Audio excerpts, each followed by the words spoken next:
tudd ci réewum Chine te mu tiital àdduna bi yépp ñu koy woowee coronavirus ñenn ñi sax wax ne bilan biñ ci mujj a teg mooy faat na lu mat junni doomu aadama ak juróom-ñetti téeméer ak juróom-ñaar fukk feebar boobule bari na ñu koy dégg ci Sénégal wala ci yenn réew yi te xamuñu lu mu tekki lan la wundu est-ce que jar na ñuy ragal gi nga xam ne moom lañ nemmeeku ci yenn doomu aadama yi waaye tamit bu yegsi woon ci Sénégal gile ñaanuñu ko yàlla ndax Sénégal jël na disposition wala boog dispositif bi nga xam ne moom moo koy permettre mu mën a jàkkaarloo ak lu ni mel dinañ waxtaane tamit doomu Sénégal yi nga xam ne ñoom ñoo ne ca Chine rawatina ci gox bi ñu tuddee Wuhan te ñu bari jàpp ne fa la mbir ma gën a méttee ci yenn nekkit la ñu nekk ba ñuy waxtaane seeni mbir ba léegi dinañ ko leeral ci kanam ak jàmm ngir waxtaane ponk yu ni mel maam mbégte loolu tey di ànd ak ñoo xam ne seen xam-xam dafa màcc jëm ci wàllu woowule bokk na ci suñu ay gan docteur Ousmane Gueye moom moo jiite service bi ñu tuddee SNEIPS maa ngi lay nuyu docteur di la dalal jàmm. suñu ay gan tamit bokk na ci docteur Cheikh Ahmed Tidiane Mbodj moom médecin la docteur nuyu naa la dalal la jàmm. sëñ Moustapha ñu ngi lay nuyu di la fay di nuyu waa Sénégal yëpp. ba tey ci suñu ay gan bokk na ci docteur Amadou Ba moom ancien directeur d'hôpital la docteur Ba nuyu nañ la dalal la jàmm ci diine ak jamono. di la nuyu di nuyu sama xarit yi nekk ci plateau bi. te moom mi ngi leen.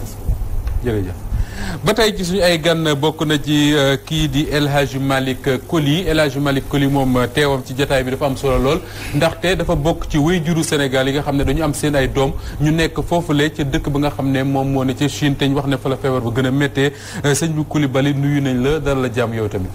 mu lay fay Moustapha di la ziare di nuyu ñu bokkal plateau bi yëpp. di nuyu waa auditeurs wu Walf TV yëpp. jërëjëf. alors ci yow sax la ñuy doore suñu waxtaan Coulibaly sa doom ma nga foofule ca Wuhan dëkk boobu ñu wax ne fa la feebar bi gën a méttee yan xibaar nga mujj a jot ci ñoom xale ya fa nekk. waaw xale yi bi mujj chaque jour ma wax ak ñoom parce que tey jii rek laa mujjee wax ak moom tey sànq rek. matagul 4 heures de temps sax.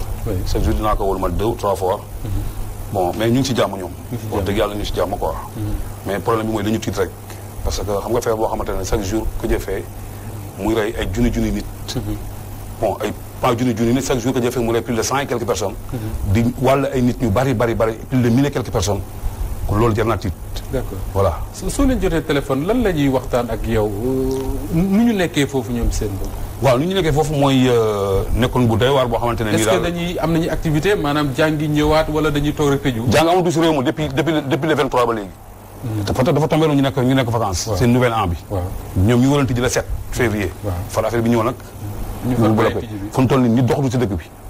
oto dawatul. avion dawatul. train dawatul dara dawatul ñoom ñu ngi seen biir néeg tëdd. ñoom boo leen jotee dañ naan la heure boo leen jotee ñu ne la ñu ngi ci néeg tëdd demuñu fenn.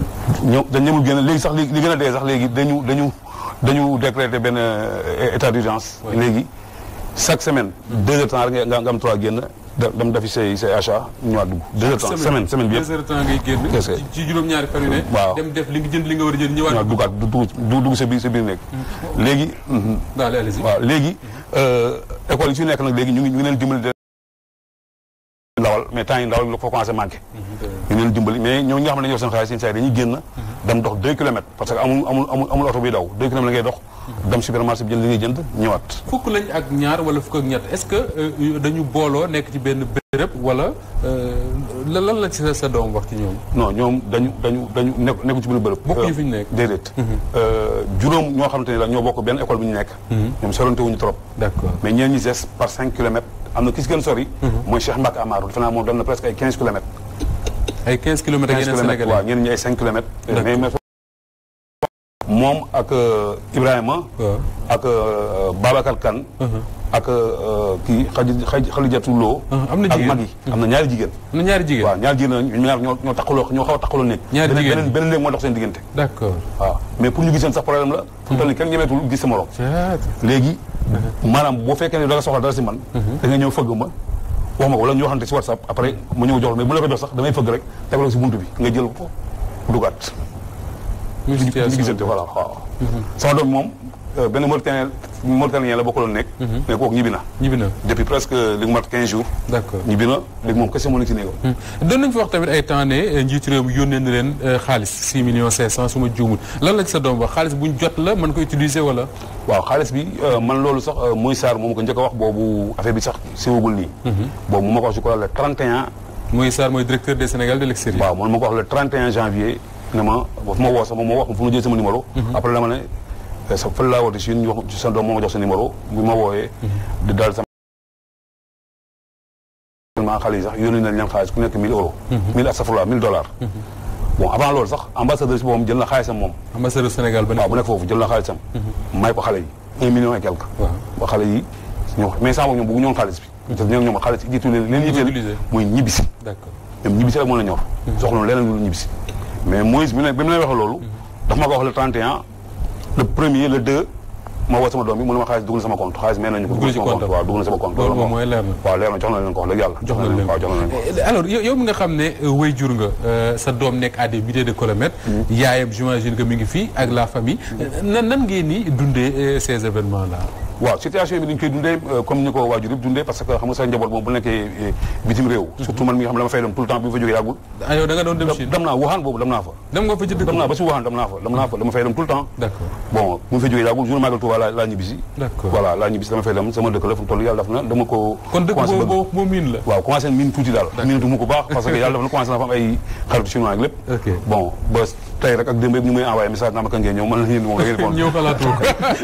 xaar leen ba situation yi changé. d'accord waaw mu nekk dëkk boo xamante ne nii dëkk bu ma neex la dëkk bu yaatu la dëkk bu vraiment bu fa Sénégal yi am jàmm la. vraiment mais lii leen daal ni nattu la nattu boo xamante ne nii. dañ naan sax nattu chinois yi la mais nattu monde bi la. parce que loo xamante ne nii. virus dafa gaaw. pour dugg nit. parce que sama doom yi nee na ma wax ak wax. kese mu ngi ne kii nga dëgg tuflit. dugg ko sa biir néeg mën na leen indi problème actuellement dëkk bi dañ dem ba actuellement nii sax dañuy jël ay avion. di raxas dëkk bi. ay avion billaahi wallaahi ay oto di raxas dëkk bi. d'accord alors loolu nag mooy solo waxtaan parce que ñi fi toog nii ñoo ñu mën a leeralal. li nga xam ne moom lay tudd sànq parce que ay ñu ciy liggéey la ñu. alors docteur Mbodj man bi may préparer émission bi man sama xam-xam ci santé bariwul mais dañ ne ma bul wax coronavirus Covid 19 la ñuy wax ñenn ñi ne ma coronavirus tout cela reste très compliqué su compliqué pour man. j'imagine que dina compliqué trop pour ñi nga xam ne ñoom ñoo ñu seetaan alors. ci kàllaamay wolof bu leer lan lañ mën a expliquer Sénégal yi nga xam ne ñoo ñuy seetaan pour ñu mën a comprendre feebar bi ñuy tudd. waaw jërëjëf Moustapha jërëjëf Sénégal ak ñi ñuy seetaan ñëpp xam nga nit. mën nañu wax ni ay mool ay briques ay milliards yi briques la ko yàlla subhanahu wa taala defaree. léegi nag jox ko ay soldats yoo xam ni lu dugg ci moom bëgg ko gaañ. dafay xeex ak moom. d'accord da koy tuwee ay globules blancs. yoo xam ni ñoom ñoo koy def. mais nag yàlla aussi. dafa bind ay yeneen mindaafoon yoo xam ni feebar yu bëri bu ko nit amee ñoom ñoo koy indi. ci loolu mën nañu wax les maladies infectieuses. d'accord daf ci am nag yu façon yu bëri bu ñu waxee sibbiru. li koy joxe ñu koy tuddee plasmodium jógee ci par exemple benn kii yoo. ñuy dem di dem ci yu gën a ndaw mun nga am beneen façon feebar boo xam ni lu ñu naan ay bactéries. loolu yaram bi dina ko xeex waaye virus nag dafa mel ni rek ay surga la xam nga boo amee sa kër ay surga. waaw mun na nekk surga yu baax comme surga yu bon. parce que lu tax ñu mën a wax ni surga yu baax la du yëpp a bon bu ñu compter lu mat ay 3600 virus yoo xam ni ci nit la. lu mat. ay téeméer ak lu topp rek yooyu ñaar téeméer ak lu topp rek ñoo ko mën a indil feebar. kon majorité bi ñu baax la. waaw yu bari lu baax la. bon ci loolu nag. xam nga surga yooyu bu ñu duggee ci biir yaramu nit di fa indi lu bon comme yow nga jël sa kër. indi fa nit ñoo xam ni au départ xëy na ndànk la ñuy dund. mais ñu dem ba ci yàgg ñuy am ñoo xam ni ñi ngi xool ci sa doom yi di def loo xam ni baaxul. bu yàggee mën na la indil problème. dëgg la virus nag. noonu la moom dafa nekk loo xam ni benn daggitu mindaafoon boo xam ni moom mënul dundal boppam. comme mënul dundal boppam nag il faut que mu dugg ci nit pour moom tamit dund ni ñu yàlla sàkkee moom tamit yàlla sàkkee ko muy dund. léegi nag dund boobu nag lay yàq yu bëri ba mën a rey nit ki parce que day defar boppam di maanaam di jur ba ñëw yàq brique yooyu nga xam ni cellules yooyu nga xam ni moom mooy cellules humaines yi bu yàggee nag moom mooy indi nit ki mën a faatu parce que indil na ko cancer wala indil na ko ci li nga xam ni moom la ñuy wax coronavirus. maanaam indil na ko ay sëqat ay problème mu rein ak problème mu xëtër ba nga xam ni daal nit ki daal di rey soldaaram yooyu ñu nga xam ni moom mooy les globules blancs ba finalement ak lymphocytes yi ba nga xam ni finalement nit ki dafay dee parce que dootul mën dund parce que toujours àdduna li la wër mën na xeex ak yow léegi bu dee nekk nga en bonne santé feebaroo moom mooy sa yaram ak soldaaram ñi gañe nañu bu ñoom nag ñoom ñu la gañee loolu moom mooy indi feebar bu ñu naan nag coronavirus maanaam xeetu ndeyu jàngoro yooyu la parce que dañu bëri comme ñu nekkee ay sénégalais wala tukulóor ak pël yëpp xeetu tamit dafa bëri ay xeet bii nag buñ ko tuddee coronavirus Covid-19 c'est que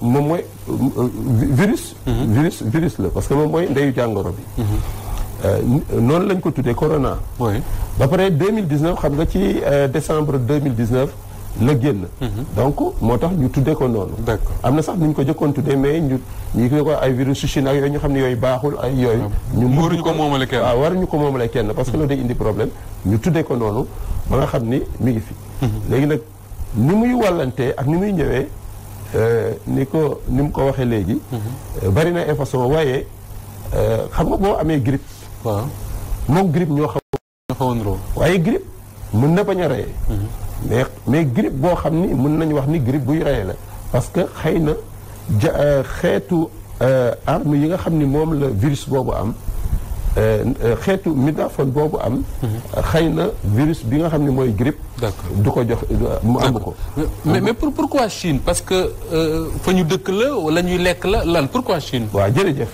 xam nga bu ñu xoolee comme virus hépatite B dañu gis ni Sénégal ak suñu dëkk yi bari na am na yeneen virus yoo xam ne tamit ci yeneen dëkk la te dafa nekk ay xeetu ndeyu jàngoro yoo xam ni dafay mën nañu wax ni ci ay rabu àll lay jóge d'accord waaw parce que am na feebar yoo xam ni diggante nit ak nit mais am na feebar yoo xam ne diggante rabu àll yi ak nit ñu koy lekk waaw te comme yàlla def na xëy na ku ci nekk ak sa ni ngay dundee ñoom xeet yooyu ñu doon lekk ci seen marché yooyu dañuy njort ni rabu àll yooyu la ñoo amoon feebar boobu ba pare mu ñëw dugg ci nit ki di law ba lii ñu gis. kon mooy un peu ni ñu ko doon tuddee ci Ebola ne ci ay liiw gi la jógee nit ñi lekk ko noonu la demee. waaw noonu la xeetu feebar yu bëri daal amee. ku ci nekk ak ni nga fi nga soqi ko.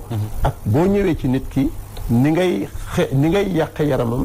ba ñu wax ni lii la am na yoo xam ne par exemple ci deret lay jóge mais bii moom lu ci doy waar loo xam ne boo ma tiimee nii boo tuflee wala boo saqatee ma mën ko am nga laal loo xam ni ay comme bouteille yi la ma ñëw laal ko mën ko am xam nga loolu dem ba ñu sax ñu xalaat ni mën nañ ci WC yi parce que day dem ci boutique yi mën nañ ko ci wàlle xam nga loolu moom lu naqaree contrôler d'accord alors docteur Ousmane Gueye ñu ne bi mbir mi soog a xew Chine ñoom jàppe wuñu woon ne fii la jëm am na sax dañ jàpp ne xëy na ab grippe la wala yu demee noonu ces passages day jàll mbir mi di évoluer ba mu jur lii est-ce que dafa tekki kon ne feebar bu ñu xamagul la c'est-à-dire que miinaguñ ko comme ni ñu mën a maîtriser yeneen feebar yi nga xam ne moom la ñu miin ak su fekkee ne dal na ci doomu aadama nan lay manifesté woo.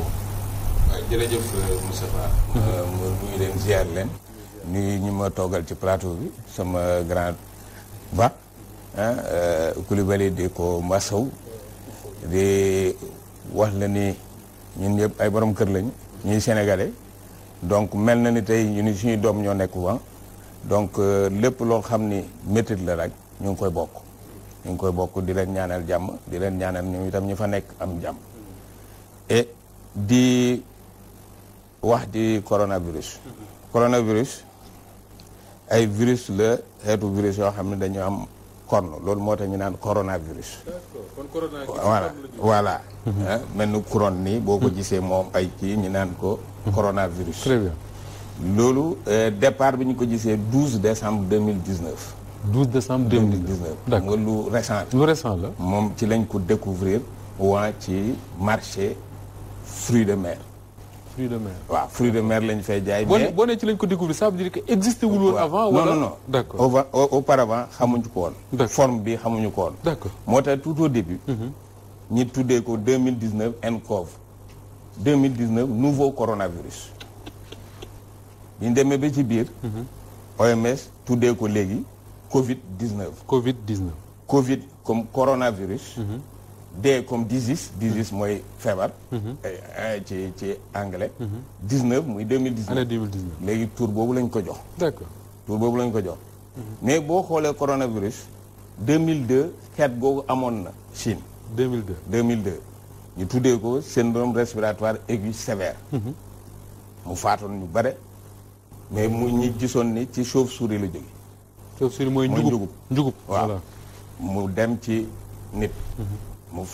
ñu demaat ba 2012 ñu gisaat beneen forme ñu tuddee ko MERS mooy le syndrome respiratoire du Moyen-Orient ñu découvrir ko Arabie Saoudite. ok mu jóge ci ay dromadaire. mooy gëléem yi d'accord bii nag feeñ décembre 2019 ñiy xool ci lan la war a jóge mais xam nañ daal ci mala la jóge. ci mala la jóge moom loolu leer na. waaw léegi ban mala la ñuy laaj mais mala la jóge léegi ñu naan ko maladie zoonotique les zoonoses. donc muy feebar yoo xam ne mun na laal mala mun na laal doomu aadama day jóge ci mala ñëw ci doomu aadama wala mu jóge ci mala dem ci mala. mais bu jógee ci mala ñëw ci doomu aadama mun na ko wàllu moromam. d'accord mais est-ce que ni muy faate doomu aadama lay faate mala yi. taux de mortalité bi. pratiquement c'est similaire. d'accord moo tax prise en charge bi aujourd'hui mu nekk prise en charge multisectorielle. mu am ñëpp bokk ci élevage agriculture santé ainsi de suite ñëpp bokk ci di ci xalaat. ci feebar bi amaguñu nag vaccin amaguñu garab approprié pour virus bi donc loolu mooy cosaanu feebar virus bi. mais bu attaqué nit ki manifestation bi mooy yaram bu tàng. déjà waaw mais am na forme clinique comme médecine li ñuy wax moom xam na ci dara. li ñuy wax forme clinique am na type de description. li ñuy wax type de description maanaam dañ naan lii feebar nii lay manifesté wu mais nit ku ne ak ni nga bindoo. donc di nga am ay forme clinique am na forme yoo xam ni yaram tàng sax du ci am. ah oui waaw yaram tàng sax du ci am mais li ñu naan type de description ñi ngi naan feebar bu la dalee rek da nga am lu ñu naan fièvre. di nga am lu ñuy naan céphalée mooy métit bopp. ay maux de tête. nga am métit bopp di nga am li ñuy wax difficulté respiratoire loolu da nga ko am di nga am jaare biir bi daw loolu yëpp ay mandarga feebar bi la. d'accord mais xam nga mandarga yooyu. boo jëlee grippe suñu grippe bi simple bi am na ci. boo jëlee palu li ma wax ni am na ci. différence bi nag na nga koy defee mooy interrogatoire bi médecin yi foofu la ñuy liggéey mooy da ngay seet ndax nit ki. nekkoon na ci béréb boobu ci 14 jours yu mujj yi.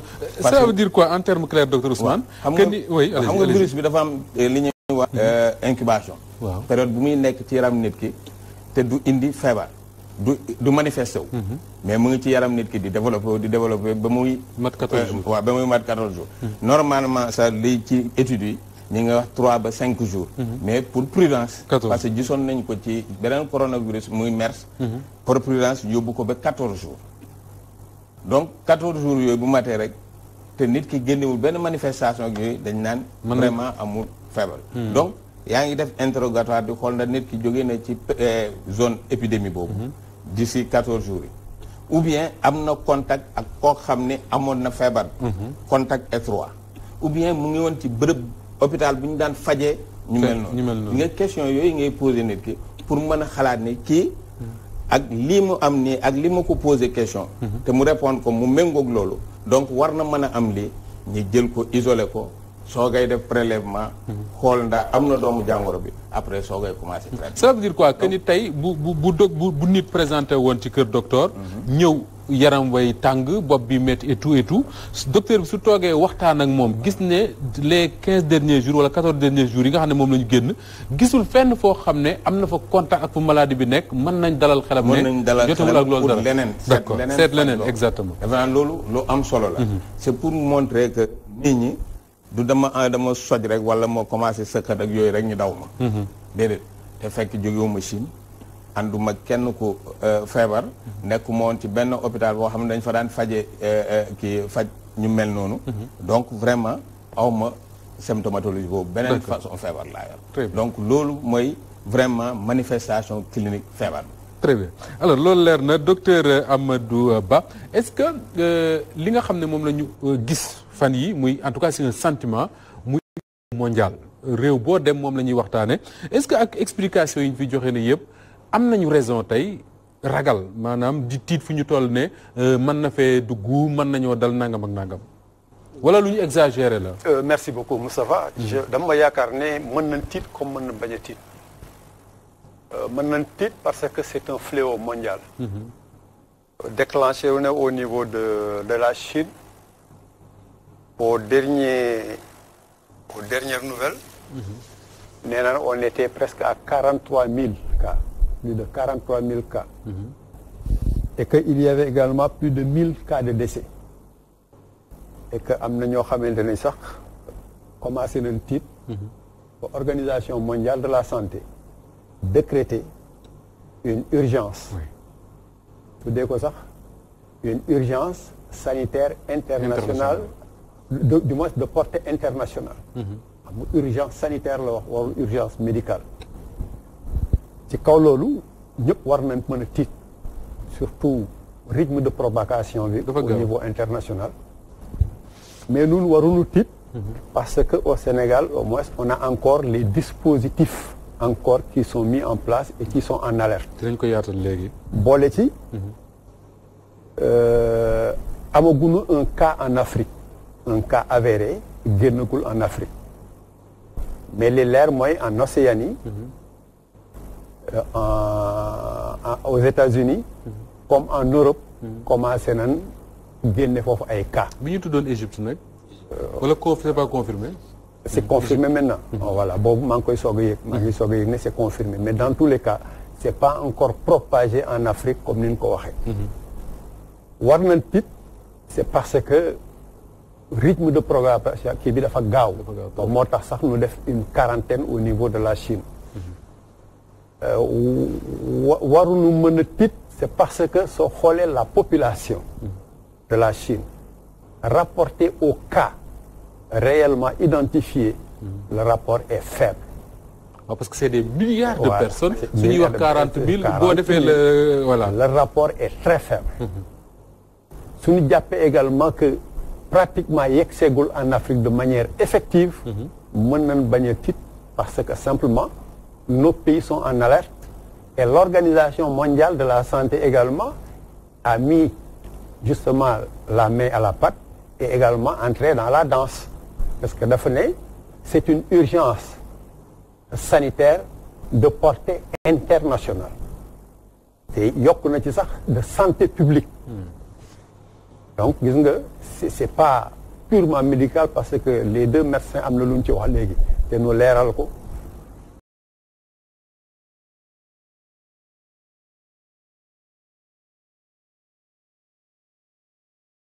infectieux qui cause la maladie. te feebar bi su ñëwee day manifesté wu par des signes le rhume la pneumonie les infections respiratoires ak yu mel noonu donc c'est presque les poumons qui sont atteints su fekkente ne jàpp nañ loolu kooku mooy les signes de maladie mais feneen aussi am na lu nu wax nu ne lot intermédiaire muy suuf suuri bi wala mu nekk les dromadaires yi. nga xam ne ñooñu nooy les hôtes intermédiaires c'est-à-dire germe infectieux bi daf fay jaar bala moo ñëw ci nit ki c'est-à-dire la contamination entre l'animal et la personne. dañuy naan animal bi su fekkente ne feebar bi attaqué na ko moom c'est asymptomatique c'est-à-dire amul ay symptômes yuy génn ci moom maladie non mais nit ki moom su ko feebar bi jàppee rek signes yi day commencé signes yi ma cité léegi day commencé génn donc dès lors que nous on est déjà prévenus et que on a un dispositif sanitaire je dis bien sanitaire qui est mis sur place war na mën a yaakaar ne su mënee ñu ñëwee rek dinañ ko mën a danxaafu puis éliminer ko le plus rapidement possible. D'accord alors docteur dafa moo bëggoon ñu leeral ma parce que ay question la yoo xam ne da nga koy dégg souvent dama lire quelque part ñu ne virus bi ak tàngaay ñu ne bu dajeeg tàngaay xëy na ma du dem ak yooyu est-ce que loolu lu avéré la wala ay rumeur la rek. waaw xam nga études yi wane nañu. ni virus bi bu nekkee ci milieu sec. waaw dañ naan milieu sec. bu nekkee ci milieu sec mun na am durée de vie de 3 heures de temps. 3 heures de temps rek. bu nekkee ci milieu humide. mun na am durée de vie de 3 jours. voilà mais du parce que virus bi mënul résister. à une température de 50 degrés. mënu ko résister mais nit ci boppam mënul àgg 50 degrés. nit ci boppam mënul àgg 50 degrés boo àggee 41 degrés rek. et sa survie ça problème la. problème la donc virus bi. gis nga donc ça veut dire que virus bi moom mun naa nekk ci biir nit ki ba yenn degré. mais moom à 50 degrés mënatul dund. mais bu nekkee en dehors aussi. nekk dans un milieu sec. 3 heures de temps la mën a. supporter pour mën a dund. bu nekkee dans un milieu humide. c'est 3 jours. d'accord voilà. loolu am na. d'accord alors El Hadj Malick Coulibaly wax nga sànq ne non seulement am nga doom foofu léegi nga xam ne mooy Wuhan mais di nga fay faral di fa dem ba nga fay gëj dëkk ba j'imagine que dëkk ba nga bàyyi woon mooy dëkk comme dëkk yëpp am commerce circulation nit ñi doxi seen activité et tout mais écho yi nga ciy jot yi la sa doom di wax tey boo doon ñu doon nataalal dëkk boobu noonu ban genre dëkk la dëkk boo xam ne soo génnee ci mbedd mi doo gis dawul amatul commerce ñëpp a ngi nelaw ou bien. bien sûr parce que moom defoon na benn vidéo sax mooy xale bi defoon vidéo bu njëkk bi noonu. def na ñaari vidéo loolu la fa. bi première vidéo bi. waaw mooy bi muy solee kii bi noonu di expliquer deuxième vidéo bi mooy bi nga xamante ne nii mu ngi wane dëkk bi ne y a personne. y a personne. y a personne dafa mel ni ak nu mu ko mën a expliquer désert fantôme kenn doo gis beneen bi dox beneen nit bu ñu wane vidéo bi sax vers 18 heures yaa ngi gis ñaari benn papa ak doom ñu ànd. mais nga gis ñu solu seen sol yooyu. mais dëgg ba nga xamante doo gis beneen bi dox te dëkk boo xamante ne nii Chine dafa xumb quoi dëkk bu xumb la. loolu dëkk bu xumb la woon. xumb même waxaan boobu bi ma fa demee man. dëkk bu xumb la maa ngi fa demoon avril daaw fa la demoon. mais sama voyage bi passé kii daw ma foon maa ngi yemoon fële Guangzhou ak Yiwu. waaw mais noonu la mel mais ba léegi sax yeneen dëkk yi ñoom ñu ngi fonctionné ay Yiwu ak ay Guangzhou ñu ngi dem parce que déjà. ki ñi nga xamante ne ñu ngi nekk Guangzhou ñu ngi ñibbisi am na Sénégal yu jógee foofu di ñibbisi. am na ay Sénégal yu jógee Chine di ñibbisi. même pas am ay chinois sax yu jógee sax Guangzou di ñëw fii. di ñëw waaw moo tax actuellement nii. li docteur wax nii c'est vraiment lu jar a xalaat la parce que. tey jii bu ñu demee ba tey jii suñu président. di ragal ay doomam dugg si fii damay dégg dugg si fii ndax danger. léegi moom muy bàyyi ay chinois yu jógee Guangzou ak feebar ni mu mel actuellement di dugg si fii. ba pare may dëgg directeur de kii directeur de la santé mu tudd sax directeur Mamadou Ndiaye xaw ma. di de la prévention voilà mu ngoog. di wax ne actuellement gars yi y a 180 personnes yoo xamante ne jóge nañ Chine dugg fii. mais li mu expliqué man dafa dawal sama xel. lu mu expliqué. parce que dafa ne maa ngi ko seetlu keroog jàkkaarloo. mu ne gars yi ku ñëw dañuy jël sa carte d'identité sa passeport photocopie ko jël sa numéro téléphone ne la ñu bil ku say dem tàngee nga woo ñu. déedéet waay. ah man loolu laa seetaan avant ma ñëwaat léegi sax.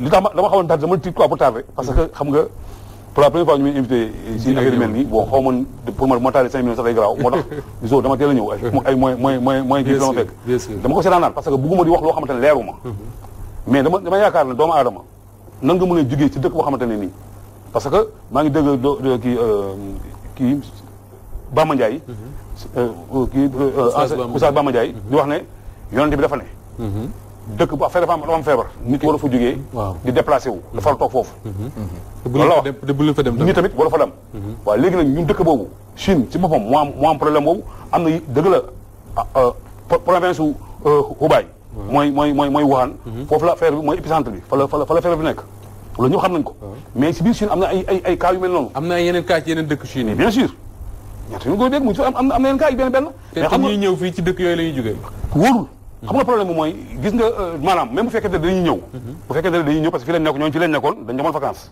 nouvel an bi mais bu ñu ñëwee mais dañuy mettre en quarantaine man dama yaakaar en quarantaine boo ko déggee mooy li di docteur wax am na ku ko expliqué mais dañuy tëj fenn ba temps d'incubation bi jot ñu soog la génne waaye man ba dégg ku mu neen keroog sax kii dafa tiit quoi Pape kii mu tudd.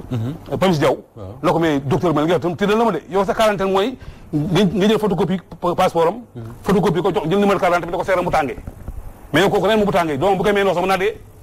mën na ko wàllu feebar bi. non dinañ ko leeral léegi. may ko mu daal attends ma expliqué ba noppi. parce que loolu man dafa ma tiital déjà.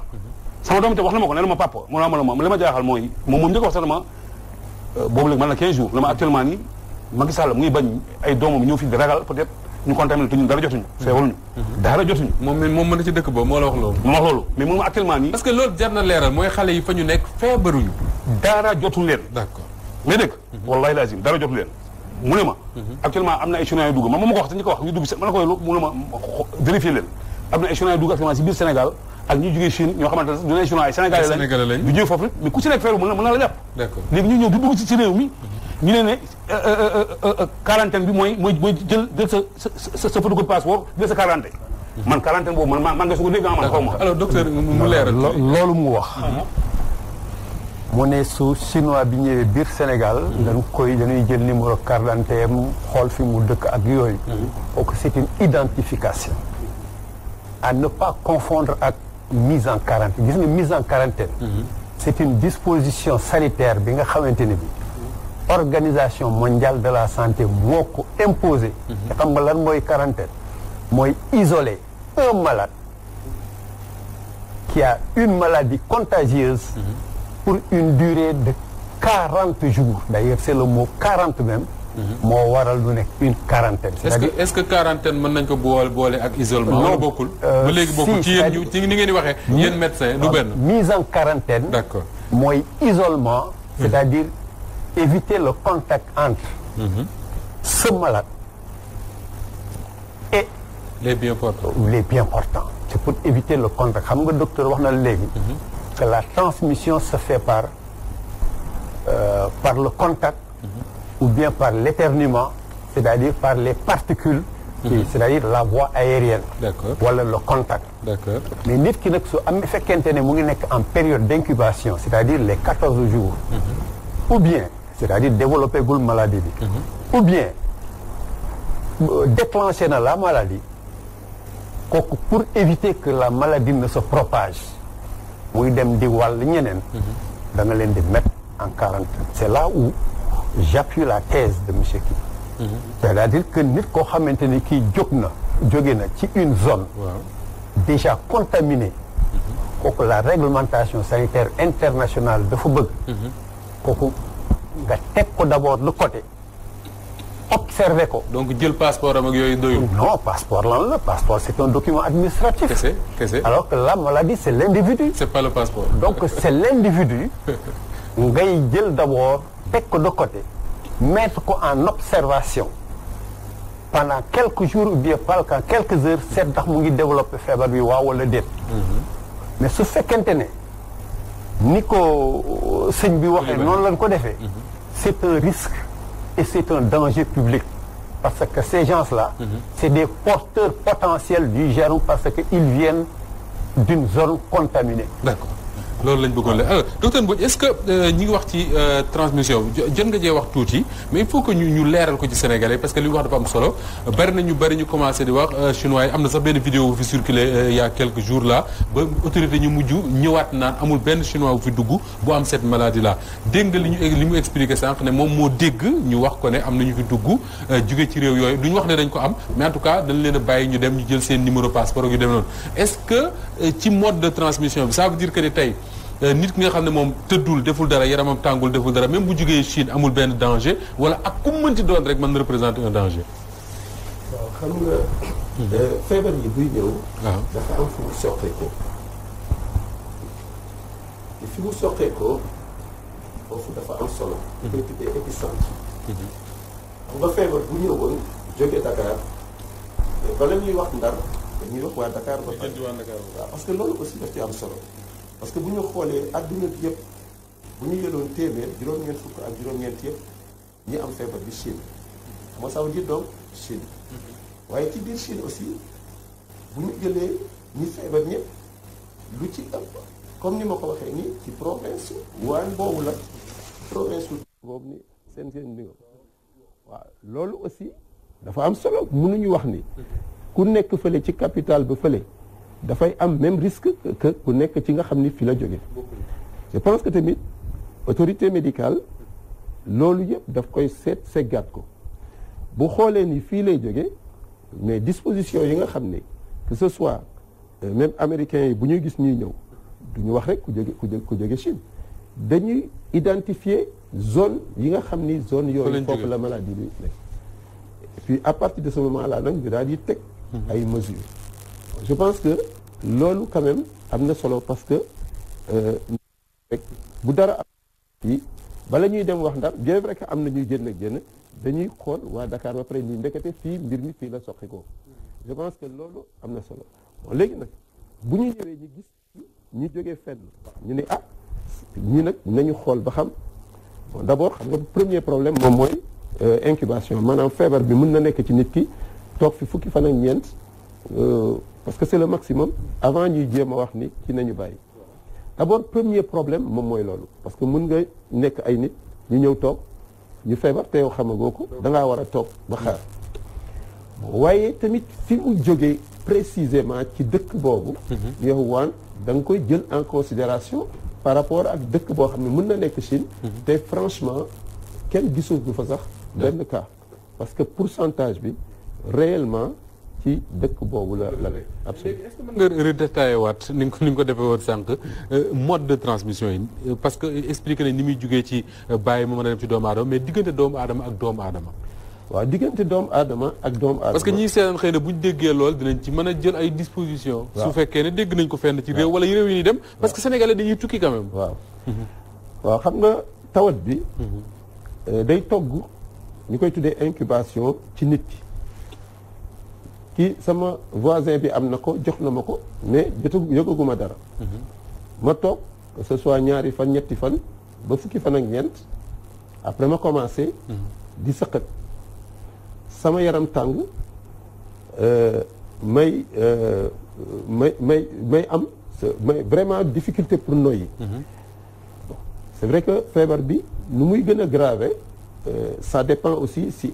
est-ce que man am naa diabète am naa tension parfois est-ce que mag la parce que mag yi am yeneen problème tamit souvent ñooñu ay tux cigarette ak yu mel noonu ala kulli haal muy gën a garaaw jàpp même rein yi nit ki ni muy sawee am problème mun na dem ba jàpp xol bi et li ci gën a seetlu daal moom mooy comme grippe normale la biir bi c'est vrai mën na daw ak yooyu mais nit ki mel na ni dafa grippe waaye comme ni ko docteur waxoon bu doon lool rek kon xanaa ku am grippe ñu daal di wax waaye fi mu jógee moom mooy tax ñuy wax épidémie ak moom mooy tax ñuy ragal nde bu doon loolu chaque jour ñun ñu ngi am ay malades yu nga xam ne non seulement dañuy wàll grippe di ñëw di sëqat suñu kanam waaye duñu tiitaanga boobu par rapport ñuy bokk ay kaasu ataaya ak yëpp absolument par rapport ak bu ñu toogoon ba mu dugg fi léegi nag xëy na jàmm ji mooy dañ fi gisagul cas yàlla na wéy waaw xëy na ñi ngi ñaan yàlla bu mu am mais loolu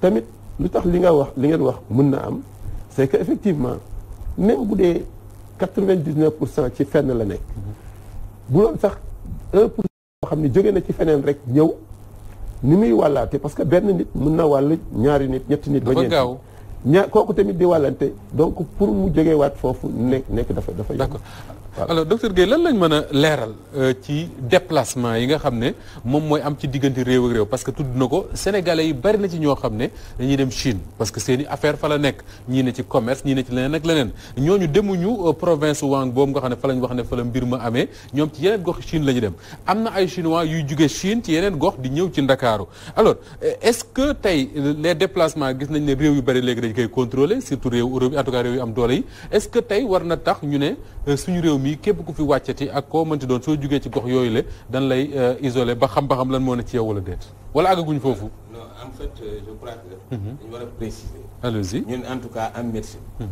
dafa am ni ñuy waxee quarantaine. ak isolement. waaw. kan la ñuy mettre en quarantaine. ak kan la ñuy isolé. ak kan la ñuy isolé. malade la ñuy isolé. koo xam ni feebar na am na mandarga yi. feeñ na diagnostiqué nañ ko xam ne lii la. ñu isolé ko. pour mu bañ a wàlle. kan la ñuy mettre en quarantaine. mooy koo xam ne ci bërëb boobu la jóge ci épicentre boobu la jóge mu ñëw mu am yenn mandarga yi nga suspecté ko nga mettre ko en quarantaine le temps nga def prélèvement xool ndax am na jàngoro bi ou pas. D'accord. loolu je pense que il faut ñu préciser loolu mooy quarantaine ak isolement. mooy en médecine loolu ñun noonu lañ koy jàng. est-ce que dispositif yi même yi lay doon c'est-à-dire que boo doon isolé nit est-ce que la nga fay def fa nga koy isolé. moom ngay def fa nga yaa ngi isolé nit ki. di ko contrôler. yaa ngi ko mettre en quarantaine. di jël température am. matin soir. def prélèvement dem xool. température bi varié wul nga dem prélèvement mu dellu si ne négatif kooku jaratul mettre en quarantaine da koy bay mu libéré mu ñibbi dem kër mais kii nga jël ko suspecté mettre ko en quarantaine def prélèvement mu positif da nga koy jël isolé ko donc loolu mooy différence bi très bien ça c'est important deuxièmement ni chinois yi di ñëwee Sénégal noonu la ñuy demee France noonu la ñuy demee États-Unis kenn baarewu trafic entre Chine ak sa réew déedéet ban trafic lañu arrêté te loolu sax amatul trafic Coulibaly wax na ko. mooy ku jóge foofu kenn mënu fa jógee. train génnatu fa oto génnatu fa avion taxawatu fa. ñooñu dëkk bi yëpp 11 millions d'habitants la dañu leen mettre. 11 millions d'habitants ñoo ne fa 11 millions d'habitants dañu leen mettre en quarantaine les malades sont isolés. noonu foofu noonu la demee léegi ku dëkk Hong Kong. wala nekk beneen province. amuloo symptomatologie bi amuloo contact bi. kooku kenn bu ñëwee fii Sénégal la ñuy def par mesure de précaution sax mesure de prudence la rek moo tax docteur Ndiaye wax loolu sax mesure de prudence la mais on n'a aucune raison jaar na caméra thermique amul fièvre amul dara on n'a aucune raison di ko contrôler mais pour plus de prudence Sénégal moo def loolu pour plus de prudence ñiy jël ses filiations ne la ah ñun de ñu ngi lay topp boo yëgee changement sa yaram rek. gaawal ñëw. wax ñu ko ñu ñëw jël si la bul bouger sax. doo bouger ñu ñëw xool ndax foofu lañ lay traité sur place isolé la parce que boo liiree. exactement aujourd'hui maladie bi ni ñu koy defee. am na ñoo xam ne sax duñ leen jël seen kër yóbbu leen hôpital. ci seen kër lañ leen seen kër lañ leen di traité ñu bàyyi leen foofu. parce que feebar bi c'est vrai naam garaaw na. virulence bi ëpp na ci sujet âgé yi 3 personnes ñoo ciy faatu ñi ci des yëpp dañuy am seen guérison totale donc il faudrait que nit ñi comprendre loolu le docteur Ndiaye bu koy expliquer noonu lañ ko nit ñi waree comprendre parce que amatul ku mën a jóge ci province Hubei boobu ñëw Sénégal amul ku mën a jóge ci épicentre bi point ñëw Sénégal wala ngay dem France wala dem Amérique wala dem parce que ñooñu dañ leen mettre en quarantaine ñooñu mënatuñu génn maintenant cas yi ñuy dëgg ci yeneen dëkk yi les 26 autres 25 autres états yu am c'est des cas importés ñoo xam dañu jóge woon voilà dañ demoon woon waaw ñu am fa contact ñëw loolu moo tax transmission booy wax ñu naan la ñu moytu contact étroit le contact étroit bu ñu ko jëlee contact étroit duñ ko mën a leeral voilà bu ñu ko jëlee maanaam xam nga gouttelette su ma éternuer tisooli wala ma saxat gouttelette bi ñi ngi xalaat ne dina def saut de 1 mètre donc ñu ne la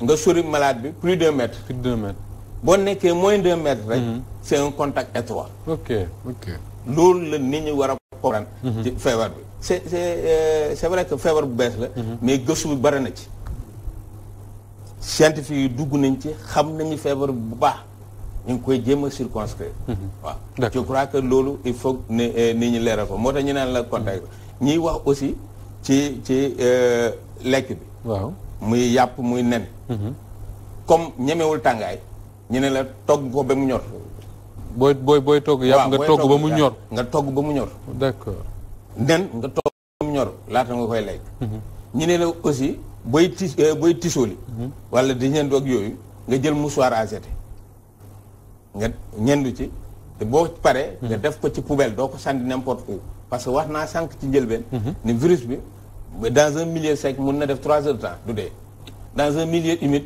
mun na def 3 jours du dee donc nga ñendu ci mouchoir wala nga tisooli ci mouchoir loolu yëpp boo ko amul nii ngay def ci kudd waaw lii boo tisooli du dem fii lay dal du dem ci kenn voilà fii lay dal ñene la aussi mun ngaa tisooli mun ngaa dem wanag comme da nga am jaare peut-être virus bi mu ngi ci sel yi ñu ne la boo ñëwee da ngay raxasu ak saabu ndox ak saabu wala nga am solution hydroalcoolique. dinañ ñëw ci mesures yooyu ñu war a jël mais su ma dégg li nga wax rek mooy feebar bi lu mu garaaw un problème de comportement am na ci également c'est-à-dire que bu nit ñi defaree seeni comportement xëy na dinañ ko mën a fagaru bu baax. loolu moo tax sensibilisation bi am solo. d'accord mooy la première des choses.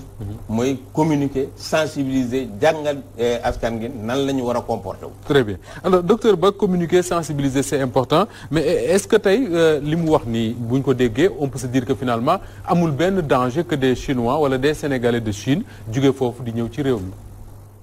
En tout cas, quitter une zone endémique ñëw ci une zone boo xamante ne bii c'est encore vierge man je tiens à ce que nit ki su ñëwee nu mettre ko en observation. ñi jóge Chine wàcc ci réew mi yëpp man vraiment en tout cas c'est mon sentiment propre.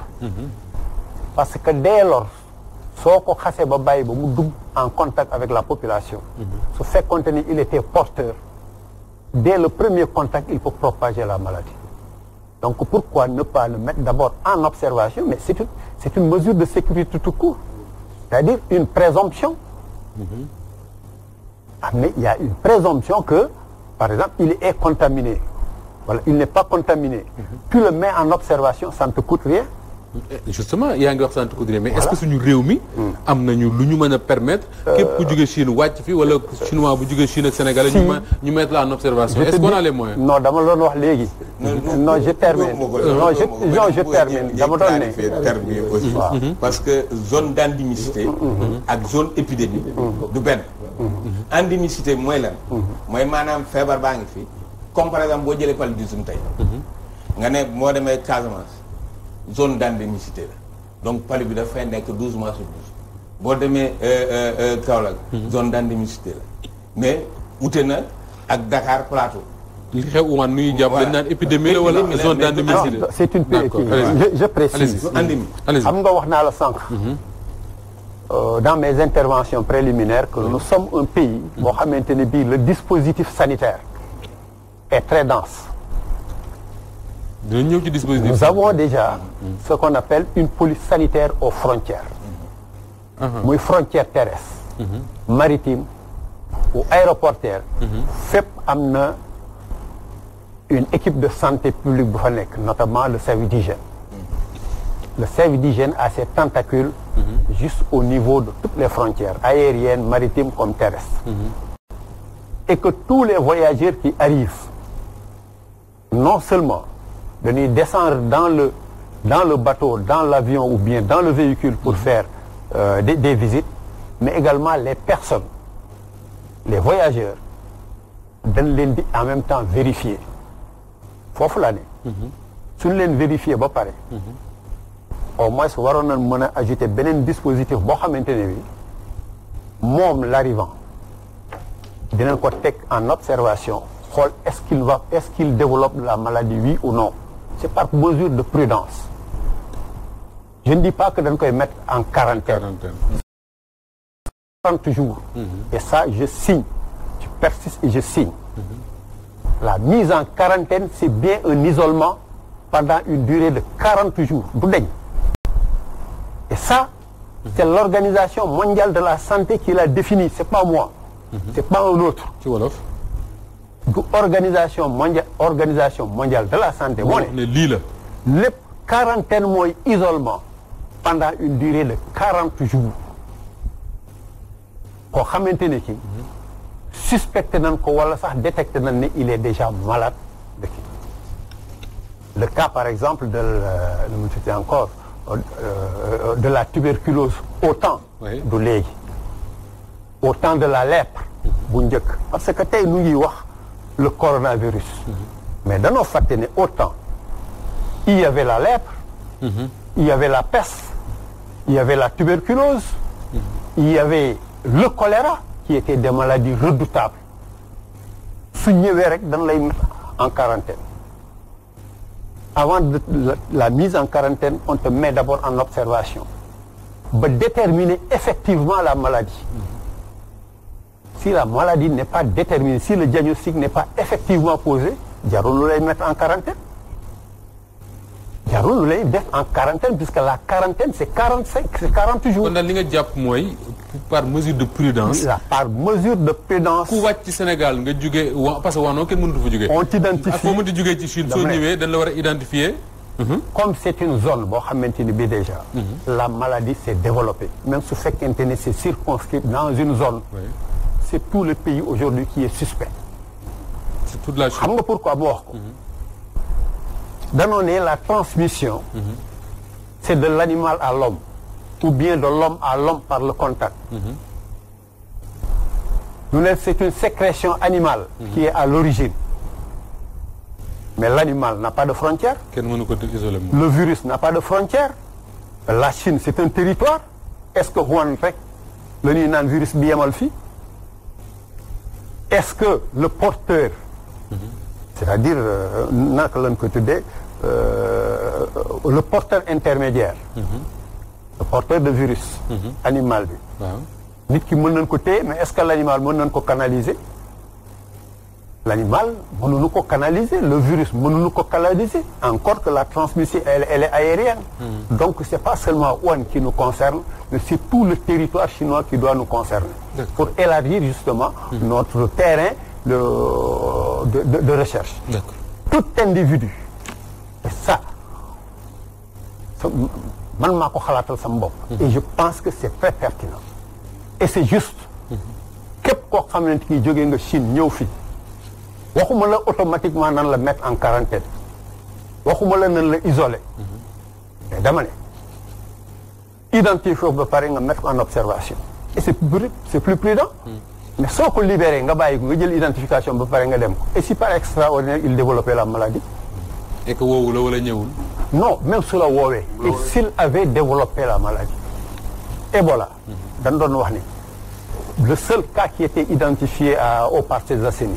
bi mu amee gis nga dispositif boobu ñu def. dañ ko encercler éviter même qu'il soit en contact même avec sa famille. rapidement on l'a amené aux maladies infectieuses. une prise en charge totale. ba nga xamante ni bii véritablement isoler leen maintenant les risques pour mën ko rapatrier dans son pays. fii aussi c'est la même chose. nit ki su ñëwee quelle que soit sa nationalité quelle que soit sa personnalité. nit la rek. D'accord. il peut développer la maladie. et par rapport à ça s'il vient. waxuma nañ ko isoler waxuma nañ ko mettre en quarantaine. mais en tout cas mais dama ne nañ ko mettre en observation ne serait-ce que pour 48 heures. d'accord alors El Hadj Malick Coulibaly xale yi nekk foofu il faut ñuy wax ci ñoom parce que ña nga ca nekk si njàqare xam naa ne li ñuy wax fii lu ci bari ci ñoom dinañ ko dégg fi mu nekk nii yaakaar naa ne rapatrier moom génn seen xel parce que boobu ba léegi autorités yi fañ ci taxawoon lañ ci taxaw mais waxoon nañ ne dina am benn taxawu maanaam benn suivi psychologique boo xam ne autorité dina ko amal jëmale ko ci xale yooyu est-ce que boo leen di dégg ñoom li ñu lay wax da ngay jàpp ne autorités yi ne ci réew mi ñi ngi jokkoo ak ñoom ba léegi di nemmeeku ci lu nekk di dalal seen xel wala ñi ngi toog bu génnee seen i parents déggeetuñ ak kenn. problème boobu ngay wax expliqué noonu. bi ñu defee suñu conférence de presse bi ba pare le lendemain kii def ñëw invité woon Diouf Sarr. le ministre de la santé Diouf Sarr ak. Moïse Sarr. ñu dem def nañu benn réunion pour le ministre de la santé bon ñu indi seen i psychologue indi seen médecin vraiment pour ñu ne dañuy waxtaan ak ñu parce que actuellement affaire bi ak suñuy soxna sax dañu demale woon. yéen parents yi suñu man ak sama soxna ku si nekk ak sa soxna da nga ñëwaale woon. parce que ñu ne affaire bi dafa doy waar ba nga xamante ne. il faut que ñu jël jigéen ñi boole leen ci affaire bi parce que mën na am affaire bi traumatisé kii leen quoi voilà. léegi bu ñu ñëwee ñu jël si seen numéro téléphone ñu ñëpp. ak booy yi wax ñoom mën na leen. ñun Sénégal lañ nekk. xam ngeen nag di jël numéro téléphone nit ñi te affaire du am suivi. bi ma koy wax monsieur Diouf Sarr mu ngi toog di ma dégg. le ministre mu ne ko. ma ne ko nag monsieur Diouf Sarr. monsieur le ministre lii nag laa la ñaan. gis nga ñee sant liggéey nii. buñ fi jugee di leen suivre ba xam ndax li ngeen leen sant. ndax ñu koy def fool defuñ ko. d'accord parce que li nga def ni baax na trop indi leen ñoom ñëpp. d'accord 3 psychologues ak ay médecins. ñoom ñëpp ku si nekk jël si numéro téléphone jël numéro téléphone xale yi. mais xale yi. ba message bi ñu mujj a envoyé démb. kenn rek moo leen mos a woo muy Abou Sy mooy médecin bi. moo leen mos a woo te woo sama doom sax dafa ne moom sax. xëy na dafa ko woo jot ko peut-être mais message da ko envoyé. wóolu defe naa ne bi ñu defee conférence boobu defe naa ne man ëpp na 2 semaines. waaw kon ça veut dire que ñooñu defuñu seen liggéey. est-ce que yéen woo nañ leen déjà yéen. man mi kenn musuma woo kooku man moom dama nekk businessman la dama naqare sa jot. pour ministre de sécurité. dama jëlaale sama soxna. numéro téléphone fixe nga xam ne moom sax solo portable moom kër ga lay toog mais ku lu sonn rek moom may décroché d'habitude. parce que moom demul fenn mu ngi si kër la. ma ne ko ndax kenn musuma woo musuma dégg tam si parents yi tam kenn ku la xam ne kenn wala parce que ñun dañu créé benn groupe WhatsApp. ñu la xale ñoo ko bokk. xam naa loolu. lu ci nit wax. ba gis nga bi nga may invité sax la leen wax. balaa maa ñëw parce que man dama nekk koo xamante ne nii. samay lépp dama ko teg si yoon. bu ma neexoon ma ñëw kese parce que. bi fi njëkk a ñëw te naa la fii laa la njëkk a fekk boobu kañ la woon. sa bureau laa la fekk boobu kañ la woon.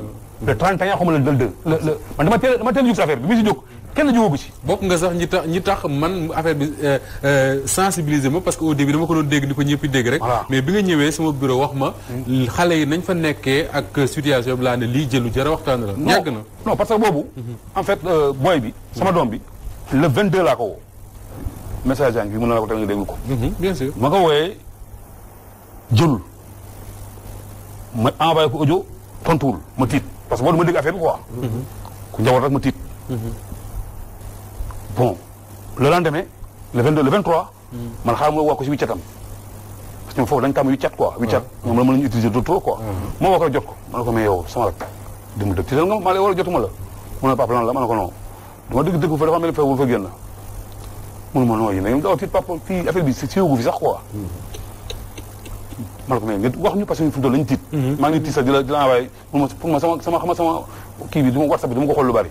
parce que wiccat bi laay ëpp li muy utilisé ma ne ko nag xoolal après nga tontu ma. d'accord mais yaa ngi si jàmm mënu ma non am benn problème fii affaire bi yéen ko Sénégal da ngeen gaaw a ragal quoi fii dara amu fi. dara ma sama xel. le 23. le 24 le 25. booy bu woo ma ci commencé paniquer. 2 jours après. 2 jours. ça va très vite. dama papa. fu mu toll nii il faut que ñu def lu gaaw ñu fexe gën ñu fexe sa gars yi sax actuellement nii tëj nañ frontière tëj nañ lépp. 23 janvier. le 25. le 25 janvier. le 20 mën naa la woon kii bi man damay am ay preuves. bien sûr dama ko woo le 22 envoyé ko message. mu ne la dara tout va bien. boobu sax di lire message mais bi ma ko jëlee laa ko ne lire message mu lire message ma papa lire naa ko ba tontu na si message mais fekk wax nañ ma ba noppi. si wiccat bi mu ne ma tout va bien fii dara amu fi. le 25 booy boo ma commencé paniquer. si laa ko ne léegi yéen. mu ne ma tëj na actuellement frontière nit mënutul génn. loolu xam nga ngeen def léegi. da ngeen di boole yéen di am ngeen association mu ne ma waaw mu ne ma boole leen ngeen def benn vidéo ngeen wax bu ko defee adduna bi dégg ko moo gën quoi mu ne ma d'accord nañ ko def léegi may ma fii ak demee dinaa revenir. ma toogaat le lendemain ma ne ko waaw ma waat ko na ko may yéen fa leen toll affaire bi mu ne ma laal suñu toll ñu laal fii daal papa ñi dañuy wax jaar fii ñuy wax jaar fii ma ne ko gis nga Sénégal la ngoog de. toujours rek ñun duñ dem fenn toujours ñu mujj ndaare. ma ne ko xam la ngay def léegi yow. defal vidéo yow. mënoon na papa loolu mënu ma ko def. parce que ñun ay mbooloo il faut ñu booloo ma ne ko xam laa la bëgg a yëgal. sa bakkan mu ngi si xotti gerte. bakkan boobu moo nekk en jeu. te gis nga Sénégalais. ñun toujours nii lañu fépp fu ñu mën dem defee am. ci la sa responsabilité nga def li ngay def. nee na après ñu ko waxee loolu après le lendemain après si la dégg benn autorité wax loo xamante ne nii ak li am bokkul. autorité yi Sénégal gi. waaw wax li am bokkul fekk boobu woote na fa kooku. woote na fi wax mais li ñu ko wax ñoom ak li mu wax bokkul. parce que li mu wax dafa ne ñaari sénégalais kese ñoo bëgg a ñoo ne ñoom dañuy ñoo bëgg a ñibbisi ñeneen ñi bëgguñu ñibbisi. or que c'est pas le cas. te moment boobu amoon na possibilité indi leen moment boobu noonu. non instant boobu ñu tëj na frontières yi. mais garaawagul. parce que affaire bi garaawagul noonu lay wax nii. maa lay wax ni ay côté le 27 le 28. ok après man si la ma kii woo Moïse Sarr si la ma woo man en personne. Moïse Sarr le directeur de Sénégal voilà si la ma woo. secrétaire d'État voilà ñu waxtaan après. si loolu am instant boobu nag bi mu defee vidéo bi nag affaire commencé na nag buzz.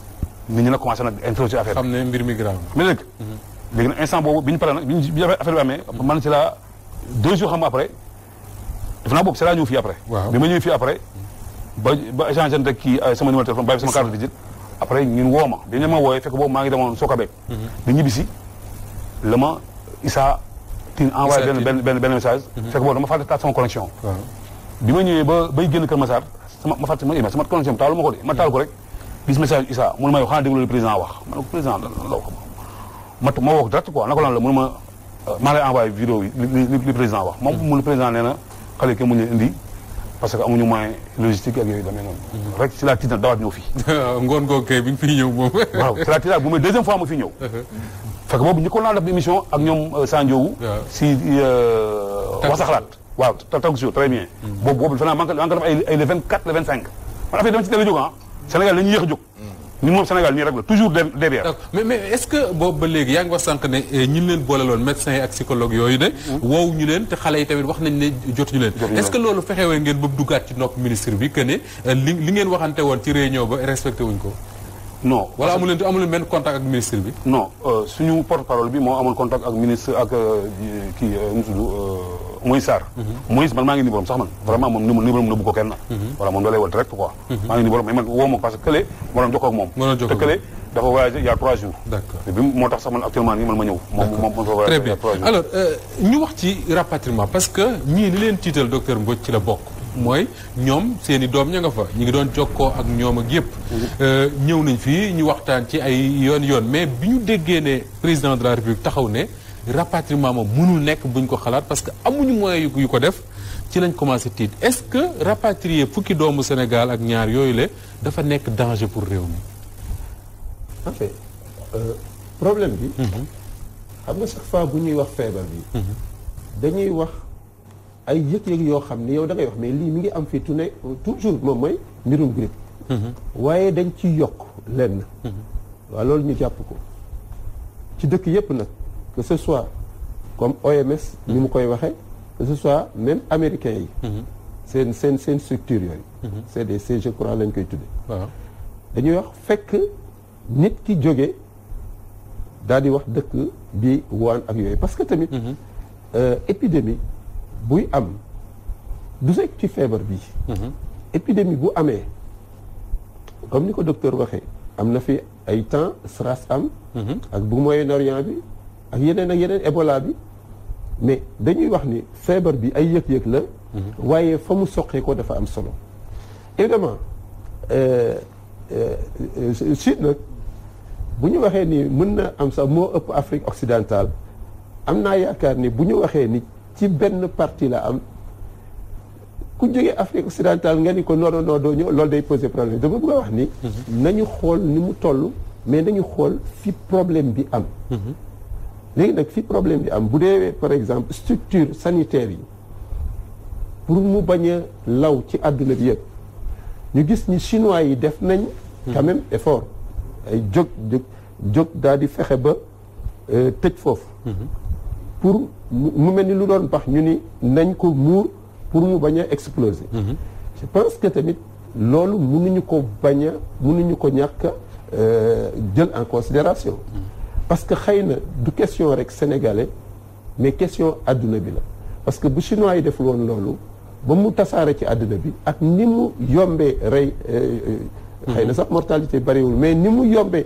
law contagiosité ni mu yombee mais kon dina dem ba xëy na sax est-ce que lu ma wax la race humaine parce que dina fi jógee waaye parce que toujours feebar bu fi mas a am lu mu garaaw rek fexe nañ ba jéem ko maîtriser waaye quand même kon dégâts yi dina bari moo tax tamit du ñu ñàkk quand même bañ a wax ni mbir mi foofu la soqi ko waan waxuma ci yeneen chinois yi parce que ay Chine continent la am na ñoo xam ne mënuñu sax dégg ba àddina di tukki dañu nekk Chine duñ ko dégg parce que fi ñu nekk sori na mënuñu nekk en contact ak virus bi parce que virus tamit nekkul noonu rek dafay fekk mu génn fenn jóge ci man ñëw fii mais du jóge foo xam ne amul possibilité jóge fa ay mindaafoon la yoo xam ni xëy na nekk na ci rabu àll yooyu condition yu am tax mu feeñ foofu fi mu feeñ nag foofu effectivement man personnellement je trouve que c'est normal bu dee chinois yi déjà def nañ effort ba daal di circonscrire ko ñu OMS ak wax yëpp ñu ni nañu xool foofu ba lu ñuy tere na jógee foofu je pense que loolu aussi lu am solo la parce que boo gisee sax bateau yi génn ñu ni contact bi foofu la jógee mais ñu def leen à quarantaine dañuy toog ba ci yàgg mu am ñeneen ñu fa feebar ñu yokkaat encore quarantaine nga xam ni mbir mi quand même yombul noonu am na ñoo xam ne ba léegi ñu ngi si seen bateau yi te mënuñu dem. bon donc. am na Japon par exemple. waaw absolument donc mënuñu wax ni affaire dafa yomb xam nga médecin moom xëy na dina am sentiment mais day am raison d'abord day wax ni man téeméeri nit dee fii bakkan yëpp am na solo moo ma gënal quand même en tout cas pour monde bi que ñu dem ba ay millions yi nit daal di am feebar. je pense que médecin buy combattre épidémie loolu daf ciy am solo fi mu jógee fi mu soxi ko nan lay def ba du ko génn wala bu ko génnee tamit ay cas yu ndaw la yoo xam ne dinañ fexe ba mën ko docteur Mbodj xale yi nga xam ne ñu ngi foofu doomu Sénégal yooyu wax nañ ne dara jotu leen ñoom bis bi nañu wax ko seen i parents boobu ba léegi mi ngi bëgg a yàgg est-ce que tey bu ñu amoon possibilité indi leen dafa représenter danger pour ñun Sénégalais yi ne ci biir réew mi waaw xam nga mbir mi dañu ni foofu mooy épicentre bi fa la jógee d'abord dafa nekk benn point bu nga xam ni àla kuliyal loo wax il faut loolu nekk ci xelu nit ñu ñëw ni tamit tawat bi dina nekk mën na nekk ci nit ki ay il faut daal ñu def comme fukki fan ak ñeent yi ñu wax ni daal mooy le maximum ñu xool waaw xam nga léegi loolu bu ñu ko waxee léegi am naa yaakaar c'est vrai que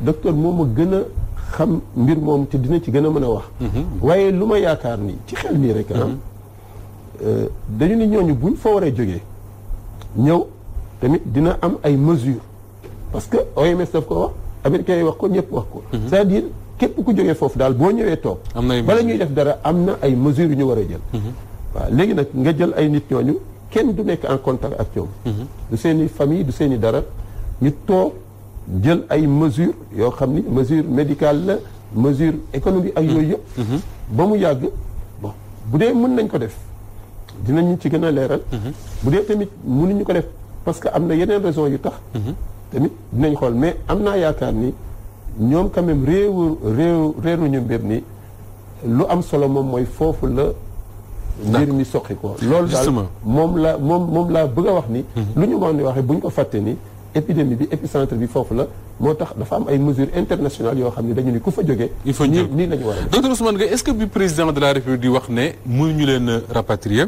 est-ce que daf ko teg sur des éléments scientifiques yoo xam ne moo wane ne tey jii xale yi mënuñoo ñëw wala daf ko wax rek ci yaakaaram xelam bu rafet xëy na mu ne mënta nekk man li ma mën a jàpp ci loolu laata samay tontu loolu di vraiment bu fekkee li monsieur Coulibaly li mu wax ci lu jëm ci accompagnement psychosocial boobu bu fekkee defuñu ko vraiment manquement la te dinañ ko corriger waaw lu jar a corriger dinañ ko corriger ci ni mu teelee te gëm naa ne balaa ñuy jóge fi comme wax nga ko ni kilifa yaa ngi ñuy déglu dinañu oo ñooñu parce que man avant-hier rek dem naa def foofu reportage pour xool local bi ñu leen jox ak accompagnement ni ñuy defee parce que docteur si bi ngay wax noonu moom mooy chef d'équipe bi il y a 10 psychiatres plus des psychologues ak des assistants sociaux ñi ngi leen loger au niveau de la direction de la prévention fa lañ leen jox salle ñu war a dalal parents yi di wax ak ñoom di wax ak étudiants yi jox leen ay téléphone pour ñuy jokkoo ak étudiants yi tout le temps parce que gis naa ci portable docteur si ay messages étudiants yi gis naa fa seen i message seen i vidéo ñu jokkoo ak ñoom nee nañ leen encore ñu jokkoo ak parents yi donc loolu bu fekkee am na manquement la te ça sera corrigé dans les plus brefs délais d'accord bu loolu weesoo ñàkk mën a indi ak war nañ ko indi ak yooyu parce que moi je crois que li ñu war a mooy li ñu war a xool mooy lan lañ ci am comme bénéfice ak ban gàllankoor lañ mën a indil xale yooyu soo bu ñu leen indee fii ndax dañ leen di stigmatiser ndax dañ leen di mettre en quarantaine dañ leen di isoler bañ famille bi ainsi de suite sànq wax nañ ko problème Ebola boobu gis nañu ba finalement ay policiers lañ jël sax ñiy garder kër gi parce que population bi dañu merewoon ñooñu ba waroon mën a jur leneen aspect social boobu mu nga ci mais y a le dispositif non médical aussi qu'il faut mettre en place xam nga accompagnement boobu mu nga ci et troisièmement man te li ma foog en tant que médecin ñi nekk tënku ci organisation mondiale de la santé ñi bokk ci ñu ratifier charte yi yëpp ci biir organisation mondiale de la santé yooyu ñu teg fa lu ñuy wax règlement sanitaire international mu am ay normes ay règles pour li ñuy wax sécurité sanitaire ak lu ñuy wax limitation de la propagation d'une épidémie ñi tënk leen ci loolu ne leen lu mel nii bu amee bu ñu gaawantu jëlu seen i doom parce que mën naa jur leneen Chine jox ñu assurance gis nañ chinois tabax nañu hôpital en moins de 10 jours ñu mënuñu ko en moins de 10 jours tabax nañu hôpital boo xam ne ak robotisation pour la prise en charge te suñu doom yooyu nekk foofu seen prise en charge utewul ak nu ñuy jëlee en charge les chinois Koulibaly a ngi fi le chinois qui est à Wuhan prise en charge am ak le sénégalais qui est là-bas même prise en charge la ñu am te loolu am ngeen ci assurance ak garantie prise en charge la ñu am parce que moom xam na ambassadeur bi nekk foofu tout le temps mu ngi jokkoo xale yi moom ñëpp wax ni chapeau ministre Diouf Sarr donte moom woowul mais ñun ñu nekk ci wetam daf ñu ko sant moo tax ma ne ko loolu ça sera rectifié ça sera rectifié le secrétaire d'État chaque mardi gis ngeen point de presse bu ñuy def au niveau du ministère de la santé ak le comité national de gestion des épidémies donc je crois que aujourd'hui ñi Chine di jël ay drone di pulvériser dëkk bi di ko nettoyer di assister nit ñi ñun ñi nekk fii Sénégal suñu autorités yi sant ñu assister suñu doom yi nekk foofu je crois que c'est vrai que père de famille mère de famille nga am sa doom fële quel que soit lu ñu la wax bu ñu la waxoon sa mu ngi ci or ak jama sa xel du dal c'est compréhensif mais en tant que médecin aujourd'hui la prise en charge chinoise bu ñuy def vraiment gëm naa ko wóolu naa ko xam naa ne mën nañ jël en charge nos enfants là dans de très bonnes conditions bu ci yàlla àndee dara du leen dal épidémie day jeex d'accord day jeex alors et la preuve parce que li ñuy wax à la limite choléra amoon na fi lan lañ daan def jël malade Touba dugal ko ci oto indi ko mu infecté ñëpp ñi y a tous ces risques là mais nos enfants aujourd'hui Cheikh Mbacké keroog wax na en direct Koulibaly bi nee na doomam mu ngi koy oo heure bu ne ñu ngi ci jàmm dara dootul leen c'est vrai que quarantaine bi neexul métti na ñëpp koy naxarlu ma ñëpp lay métti mais conditions sanitaires yi ñoo ko laaj il faut que mu demee noonu loolu moo am solo je crois que loolu vraiment il faudrait que ñu dalal xel Sénégalais yi que mooy li ngay wax ñu bañ a tiit parce que panique fajul dara panique day yokk problème aujourd'hui population sénégalaise lu ñu war a mën a am mooy sérénité amuñu benn cas au niveau du Sénégal amul benn cas li ñuy wax na am na ñu fi dugg ak nangam ak nangam xam nga yooyu amul benn cas li ma lay wax dama ko teg ci leer parce que on a un comité national de gestion des épidémies et te c'est multisectoriel ñëpp fa nekk wax na muy au niveau de l'aéroport boo ñëwee on a des caméras techniques là-bas on a le contrôle sanitaire boo demee au niveau du port am nañu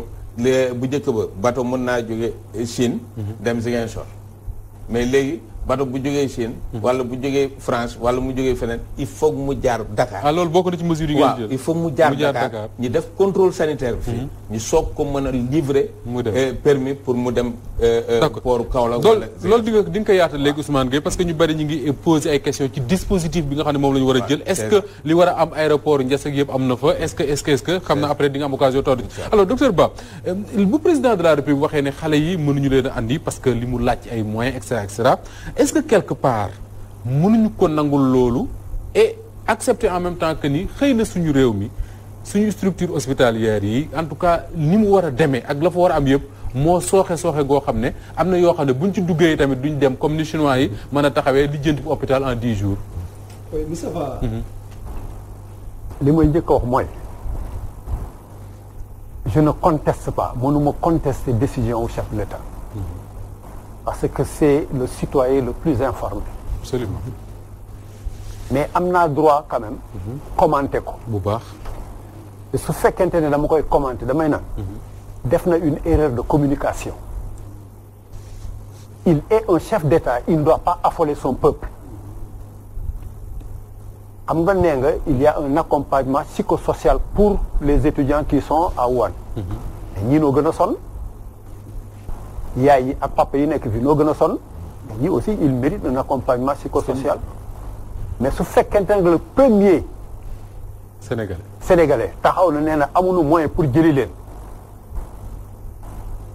mais ça fait peur pour un père de famille ou bien une mère de famille dont l'enfant mu ngi en Chine il faut mu tiit l'enfant également qui est en Chine il est stressé et dan lay na la santé c'est pas seulement une absence de maladie n'est-ce pas docteur Mbodj xale yi nekk foofu ak ñii parents yi nekk fii ñii ñëpp tey ils ne disposent pas de leur santé parce qu'ils n'ont pas leur bien-être complet. duñ mën a teem ci bu ils ne sont plus tranquilles et ils sont stressés aussi bien les enfants que les parents tous sont stressés stress boobu nag jox leen psychose moom moo leen créer aujourd'hui problème yi ñu am le chef de l'État s'est trompé dans sa communication. waru woon waxee noonu. non noonu nga jàpp. parce que l'État c'est une puissance publique l'État a 3 missions fondamentales et la première des missions c'est la sécurité de son peuple mais cette puissance-là c'est rabaissée lorsque le chef de l'État dit qu'on n'a pas de moyens. Il n'y a pas un État qui ne dispose pas de moyens. Il n'y a pas un État qui ne dispose pas de moyens. mais est-ce que suñu réew mi am nañu. structure yu mën a permettre isolement quarantaine ak déplacer xale yi njas buñ fi wàccee. du foofu. du foofu mën nañ ko ñàkk am. encore que am nañ ko. am nañ ko j'ai dit. mën nañ ko ñàkk am. man dinaa soo mbay dinaa ko développer léegi ma ne mën nañ ko ñàkk am. mais le problème c'est pas là-bas.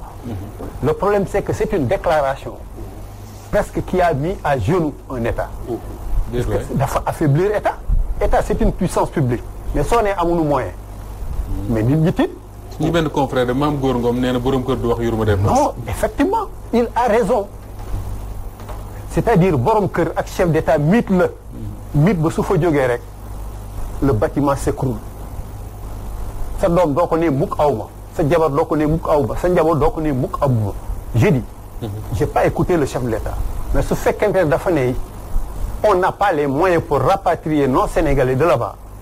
c'est une erreur de communication. dama yaakaar lu mu waroon wax mooy. nous y sommes. déglu leen. c'est ça. rassurez. c'est ça la parole diplomatique. nous y sommes déglu leen nu. li nu xam xamul leen ko mais les enfants sont entre de bonnes mains. te ñun ak l'État chinois réeroowuñu mais c'est réconfortant non. man j'ai dit au porte-parole de la présidence de la République Abdou Latif Coulibaly ne bi président de la République waxee man bokk naa ci ñi nga xam ne dañ ne non wurul waxee noonu mais ma déggee le ministre de la santé mu wax dégg les médecins ñu wax dégg Abdou Latif Coulibaly boobu ñu wax dama naan quelque part mais c'est li ñuy wax c'est raisonnable lu ñu mën a dégg la donc le président peut-être que il n'aurait pas dû parler comme ça wala boobu mu mujj wax Moustapha dama ne suñu jëli woon suñu doom yooyu nekk à Wuhan ñu ñëw ba fii ba aéroport de Diass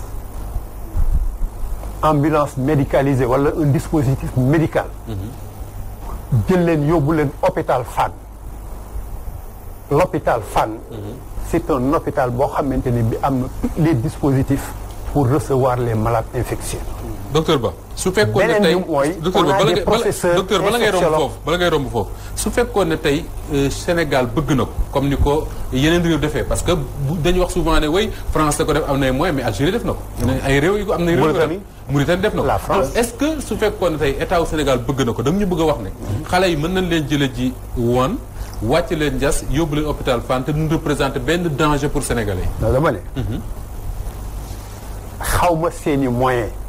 physique financier ak yeneen ak yeneen. mais dama ne. su fekkente ne volonté bi mu nga fa. dama ne kilifa. da ngay defar sa kaddu. mais waroo tiital sa njaboot. dama ne su tontu woon ne leen nous y sommes. te bu soobee yàlla c'est des citoyens sénégalais comme nous. et nous allons assurer notre fonction de sécurisation du citoyen où il puisse se trouver. dina rassurer. suñ demee ba naxante maintenant par la diplomatie avec les Chinois la Chine avec notre coopération pouvait même dépêcher un avion jëlee leen foofu indi leen fi jar na ko. bien sûr. au lieu que avion di jóge fii di fa dem. dama ne la coopération internationale. mën na OMS mën nañu ci yàbbale. nos pays yi ñu seqal jàmm mën nañoo kii muy France Belgique États-Unis. parce que France bari na ñu yóbbaale ah. France jëli na. ay Tchèque ay Belge. non dama ne na ko. France jëli na 216. de ses citoyens. ñooñu tey ñu ngi en France ils sont en observation. te li ma wóor ba wóor. mooy pays yi jëli yëpp. ñun Sénégal suñu leen newoon. indiwaalee leen dinañ indi. wala nu ne. la Chine nous avons une coopération vraiment huilée. parce que tey suñu diggante ak Chine. du caaxaan. dimbali au nom de la politique sénégalaise. jàppale leen suñu 13 étudiants yi ñëw foofu. ñu indil leen ba Sénégal ni chinois yi. di jógee foofu yeneen contrées yi. di ñëw fii tout à l'heure wax nañ ko. il y a des Chinois qui quittent la Chine pour venir ici. ba dimbali leen ngeen expliquer lu ces 13 là. ngeen fexe nu ñëw fii. mais une fois arrivé à l'aéroport mais dama la ne. nous avons le COURS. c'est le centre des opérations d'urgence sanitaire. Très équipé, très engagé et bien sur place. Nous avons le SAMU national. Oui. Très bien équipé. Le service d'hygiène. Très bien équipé. Ak yeneen. Plus maintenant, nous aménagé au niveau, ne serait-ce que des chapiteaux. Pourquoi? L'hôpital de Fann dispose de suffisamment d'espace. Ou bien même côté Guédiawaye. Et puis c'est pas une obligation de les mettre dans un hôpital. Parce que la maladie ne s'est pas encore déclarée. Pourquoi ne pas créer des chapiteaux? La Chine, hôpital en 10 jours boobu mu wax. Mais ce ne serait pas un hôpital en dur. doy bâtiment. non warul nekk en dur. En 10 jours mënoo tabax bâtiment. Des chapiteaux. Ça doit être seulement des chapiteaux, des dispositifs pour recevoir justement ces cas et les prendre en charge pendant ces jours. loolu la alors sànq mi wax ne mën nañ ko. c'est possible da nga wax ne autorités yi wax nañ leen ne ñoom am nañ moyen def ko est-ce que mën nga ñu leeralal loolu. si parce que keroog bi ñu amee réunion bi ak le ministre de la santé Diouf Sarr vraiment di insister coûte que coûte na nañu répartir xale yi ba ma la ko monsieur le ministre. yéen pourquoi ngeen bañ a répartir xale yi pourquoi. ban intérêt ngeen ci am. moom monsieur Coulibaly bañuñu ko am ku ko ne. est-ce que am ngeen. moyen parce que président dafa ne amuñu moyen. est-ce que am ngeen fi nga xamante ne nii bu ñu ñëwee mën ngeen wax mu ne effectivement hôpital Fann am nañ fa foo xamante ne nii mën na jël 15 personnes. moo ko wax de. ministre bi la wax loolu. wallahi lazim moo ko wax ñëpp ñu dégg. Diouf Sarr moo ko wax. ñu insister continuer bu ñu defal toujours. man daal je me suis dit que état ci boppam dafa bëggul jëli xale yi xaw ma la tax mu bëgg leen jëli ji. moom moo xam. mais est-ce que doo bàyyi xel li nga xam ne moom la Guèye wax sànq xam nga bi fii Ebola bi xewee. njaboot boobu mu daloon ci parcelle daanaka population yi xawoon nañ leen a song. est-ce que tey mënuñu nangul état bi également mu bàyyil yu mel noonu ne xale yi xëy na bu leen indee waxuma danger ne dañuy propager maladie bi. mais seen famille sax mën na nekk en danger au cas où maladie bi feeñ ci geneen nit ñi meree leen ko far. est-ce que loolu du lu ñu war a bàyyi xel aussi. waaw muy l'aspect social de la question. d'accord loolu aussi mën na ne. mais maa ngi dégg léegi monsieur Guèye di wax ne xale yi dañ leen toppatoo foofu loolu amul xam nga ko la wax loolu monsieur Guèye je suis désolé mais loolu amul. ñun suñu doom ñu ngi contact tous les jours amul kenn ku la mos a xool foofu xam nga loolu kañ la commencé. bi ñu ambassadeur bi commencé invité ñuy dem si ambassadeur bi. à travers l'ambassadeur ñooy insister fa ak ambassade bi boy yi. barki démb. la am ñoo xamante ne nii si lañ leen commencé sax di teg seen thermomètre di xool seen température te du ay médecin xam nga ay lan lañu. ñu nekk ci accueil bi ay surveillant ak ay surveillante ñoo leen teg seen thermomètre médecin amuñu ko démb même bi ñu demee si. médecin chinois yi toppatoo wuñ leen. dañu am jot bi. donc je les comprends ñu comprendre nañu parce que même démb l'ambassadeur wax nañu ko nañu vraiment bu lay waxee ne parce que ñu dem nañu ba laaj leen sax est-ce que yéen. amul leen foofu ay hôpitaux clinique yoo xamante ne c'est privé. pour ñu jël leen di leen fay moom loolu suñu responsable bi wax na ko suñu porte-parole bi. mu leen noonu fu mu toll ñoom ñoo ko soxla ay médecins que ñun. parce que booy yi dara jotu leen ñu ngi si jàmm mais bu ñu la waxee ne am na ay médecins yu leen xool dégg naa benn jour le conseil technique. conseil technique mooy Sarr. toog si benn télé 2S nga baal ma si publicité bi. allez-y, toog 2S. di wax loo xamante ne ay kàcc la du dëgg. seen nit da ngay wax dëgg. nit da ngay wax dëgg lu métti métti. dafa ne. xale yi chaque jour que jëfee ñu ne seen parents ñu seetaan ñoom ñu ngi ñuy seetaan seen parents ñu seetaan chaque jour que jëfee médecin la ñëw xool leen. barki Seydina Mohamed amul benn médecin bu mosu ñëw xool benn xale. amul xaw ma fa lañ jëlee renseignement information yi amul bu bële maa ngi koy wax nag ñu may négliger Sénégal dañ tam di négliger parce que wax naa ko keroog Diouf Sarr nee naa ko seen information yi baaxul te wax naa ko Amadou Ba wax naa ko mooy Sarr mais pourquoi ngeen insister ci loolu amul xale yi kenn mosu leen xool sama doom bi démb bi ñu toogee pour bëgg lu leer dama mujjee jël portable bi woo ko direct jox ko ambassadeur bi ñu la ko parle ñëpp di dégg parce que wedd gis bokku ci parce que ñoom boobu léegi ñu ngi nekk ci plateau yi di wax loo xamante ne amul il faut que ça cesse il faut que nit ñi arrêté loolu xam nga nit ki mënul nekk si naxar waru ko defal ngay wax encore di wax loo xamante ne amul baaxul quoi nit da ngay wax dëgg quel que soit alpha parce que xale yi ñun ñëpp ñoo leen jur te yàlla mu tudd si ñoom rek mooy am da nga dégg man dem naa bala keroog Diouf Sarr boo leen waxee président mu wax xale yi lu mu d'accord ak ñoom ñun d'accord lañu bu fekkee xale yi bëgg nañ toog foofu ñu toog mais xale yi bëgguñu nekk président moo nee na woo de mais nag ma ne ko déglu ma rek ma ne ko xale yi 13 personnes lañu deux yi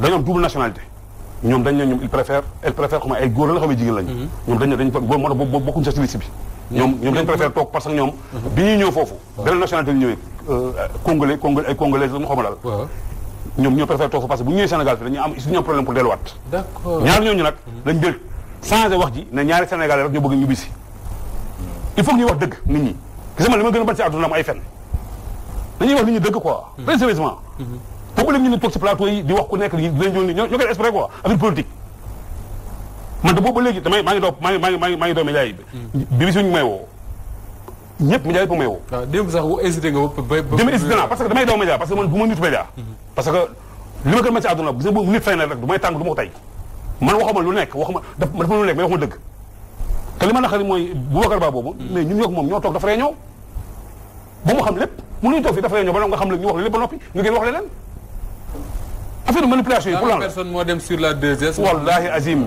billahi wallahi wa taalahi xale yi kenn musu leen xool amul benn dañu gis sax médecin te démb bi ñu koy waxee ambassadeur bi dafa ñëw dara monsieur Coulibaly actuellement ñun fu ñu toll nii liñ tal nii fu ñu toll nii xam nga amuñ sax ay médecins doy man ko nangul lañ nañ ko ambassadeur chinois bi de Dakar démb ñu amoon dañu invité woon ñun fu ñu toll nii chaque semaine daf ñuy invité vraiment moom ambassadeur bi mu ñu jàppale moom bi ñu commencé dugg si affaire yi c'est leen xale yi ñu ngi leen ko actuellement nii ñu ngi leen commencé di xool am na si xale yoo xamante ne ni danañ jox ay thermomètre pour ñu xool ko seen bopp mais ñu mënuñu ko utiliser ay xale jigéen ñi ñoo finalement bu ñu xëyee dañuy wàcc ba si kii bi accueil bi femme yi xoolal leen mais kooku du médecin il faut ñu xam loolu dañuy wax nit ñi dëgg te loolu leen ambassadeur Chine leeral non leeral ñu ko xale yi ñoo ñu ko leeral ambassadeur je veux dire moom au moins mi ngi wax ak yéen loo xam ne autorité wu Sénégal yi waxuñu ko ak yéen ñoom li ñu lay wax ak li ñuy def ça fait deux bokkul autorité sénégalais li ñu lay wax ak li ñuy def bokkul xale yi toppatawuñu leen d'accord voilà docteur Guèye alors est-ce que xam naa di nga tontu si di leeral ci li mu wax sànq mais est-ce que tey li nga xam ne mooy dispositif bi nga xam ne moo war a permettre tey rassurer sénégalais yi maanaam ku wàcc aéroport Dakar aéroport Ndiass bokk ñu mën la contrôler ba ca war est-ce que yooyu yëpp jël nañ ko ak li nga xam ne moo ci war a am yëpp sur toute la chaîne est-ce que pare ngeen pour contrôler ñëpp ñi nga xam ñu ngi fiy wàcc c'est ça mais damay bëgg rek ci delloo suñu xel. bien sûr. dal certes moom mooy ki am doomam foofu. mais doom yi ñun ñëpp leen bokk. parce que ay sénégalais lañ ñun ñëpp. sénégalais mu nekk Amazonie. mu nekk Sibérie. sénégalais la. dëgg la. bu ñu sañoon dara du leen daal. bu ñu sañoon aussi ñi yeewu seen wetu papa ak seen wetu yaay. bien sûr. donc. accompagnement boobu ñun lu ñuy wax lu ne am na fu ñu ko teg parce que ñun dañuy jot li ñuy wax diplômé ambassadeur Chine ñoom ñooy bind wax ñu situation bi nu mu demee ñu envoyé ñu ko ñu liir ko sukkandiku ci foofu moo tax ci njëlbeen ma ne ko bu fekkee ñi war a def accompagnement psychosocial boobu defuñu ko am na manquement te loolu dinañ ko rectifier waaw prise en charge médicale nag du médecin kese prise en charge moom assistant bi social bi infirmier bi ki nekk accueil ba ñëw prise en charge bi ki jógee si suuf ñëw jël température ak yooyu. ci la alhamdulilah bu fekkee ces derniers jours là commencé nañ leen jël en charge c'est bien. c'est bien li gën mooy li am parce que ñun bu ñu nebbee dëgg. dañuy jural suñu réew mu musiba. dama koy faral di wax nit ñi ma ne leen tey jii bu amoon un cas bu duggul Sénégal.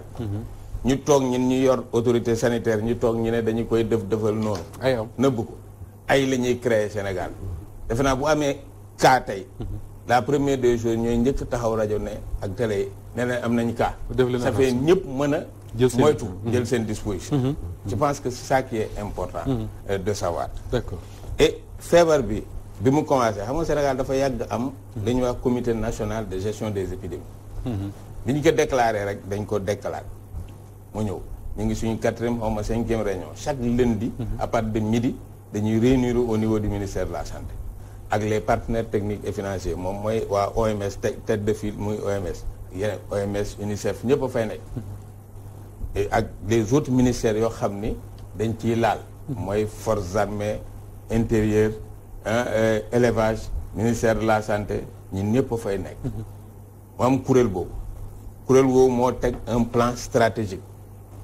ci biir kuréel gi dafa am ay commission dafa am commission prise en charge am commission surveillance am commission laboratoire am commission logistique am commission communication sensibilisation donc commission yooyu ku ne am nga benn responsable itam dañuy réunir def dérouler seen plan d'action ñi am ay hôpitaux yu ñuy jël tey ne ñii bu amee cas foofu lañ leen di jëlee en charge. am na yu ngeen identifié déjà. muy hôpital Fann. moom lañ njëkk jël mettre ko aux normes bu ñu amee cas foofu la ñu koy yóbbu. li fa war am yëpp am na jël en charge foofu. d'accord ñu am ay hôpitaux secondaires. muy ex-CTO OGIP. muy principal muy Dantec. mais yemuñu foofu parce que nit ki mun naa jaar beneen dëkk jaar suñu frontières yi dugg. donc centre de santé yi nekk ci régions yi ak yenn hôpitaux yi nekk ci régions yi. ñi naan leen ay zones prioritaires. porte d'entrée prioritaire ñooñu itam ñi mettre leen aux normes former le personnel. loolu lépp yéen a ngi am nga équipement de protection individuelle. ñi am leen teg leen sur place. dispositif aéroport également comme ni ñu ko waxee woon ci njëlbeen. ma nga foofu. mais est-ce que dispositif bi yéexul dem aéroport quand même. parce que coow nañ ko lu yàgg ñiy wàcc aéroport yëpp dañ naan boo fa wàccee dañ naan la rek joxal sa pièce nga joxe sa pièce jàll. waaw xam nga ministère de la santé yàgg nay wax ni. carnet vaccination sax dañ ko war a imposer au niveau de l'aéroport. léegi ñu ngi koy commencer. certes xëy na. yéex na yéexul mais tey jii la am solo moom mooy dispositif baa ngi foofu. y a le personnel muy médecins yi ak ay infirmiers. ay préventionnistes. y a également instruments yi fa nekk caméra thermique ak yooyu yëpp ñu ngi foofu. y a le SAMU qui est positionné y a le service national d'hygiène qui est positionné à ce niveau. donc côté boobu vraiment ñu ngi fa teg dispositif boo xam ne ñaanuma ko yàlla mais bu ñu amoon cas mën nañ ko transporter indi ko Fann mettre ko ci centre de traitement bi fa nekk xam nga centre de traitement Ebola lañ ko daan wooyee mais léegi centre de traitement des épidémies la ñuy wax mu ngi foofu déclaré nañ ko mettre fa tout l'équipement nécessaire avec le personnel nécessaire formé aussi voilà donc vraiment côté boobu. y a pas de souci à se faire. d'accord docteur Mbodj yu mel nii su amee forcément dañuy poser waat ay questions ci les infrastructures sanitaires au Sénégal en général parce que yu mel nii su xewee rek ci ngay rendre compte que ni def nañ effort wala defuñu ko est-ce que tey yenu na maanaa réew mel ne Sénégal aéroport bu toll ne aéroport Ndiass ak ni mu toll nekk ci département de Thiès et que Thiès en réalité. hôpital ba fa nekk la war a am ci hôpital pour mën a jël yenn cas yi su xewee quand même amagu fa est-ce que loolu yenu maanaa la ci réew mel ni Sénégal est-ce que tey au lieu que ñuy wax Fann am na lii am na laa waruñu xalaat naan Thiès nag war nañ ci jóg parce que fa la aéroport ba nekk quand même. bon il est vrai que mën nañu wax ni aéroport bi xëy na yàggagul. bien vrai que lu ñu def rek war nañ ci xalaat. donc. c'est les leçons à tirer de ces choses. c'est les leçons à tirer ah. Bon c'est vrai aussi. xam nga dëkk c'est vrai suñu dëkk bi. on a beau dire quand même egguñu ci yenn niveau de développement yi c'est vrai que ñun ay Dakar waa lañu bu ñu toogee parfois on a l'impression que am nañu fii am nañ lépp ay yu mel noonu mais en réalité il faut le dire ah xëy na ñun ñëpp nag bëgg nañ suñu dëkk ñu ngi aspirer au développement te yàlla nañu ci yàlla dugal te ñun tamit ñu jàpp ci mais parfois ni ñuy xalaate noonu la ñu amee moyens yi xëy na problème am na bu dee nag ci xam-xam moom effectivement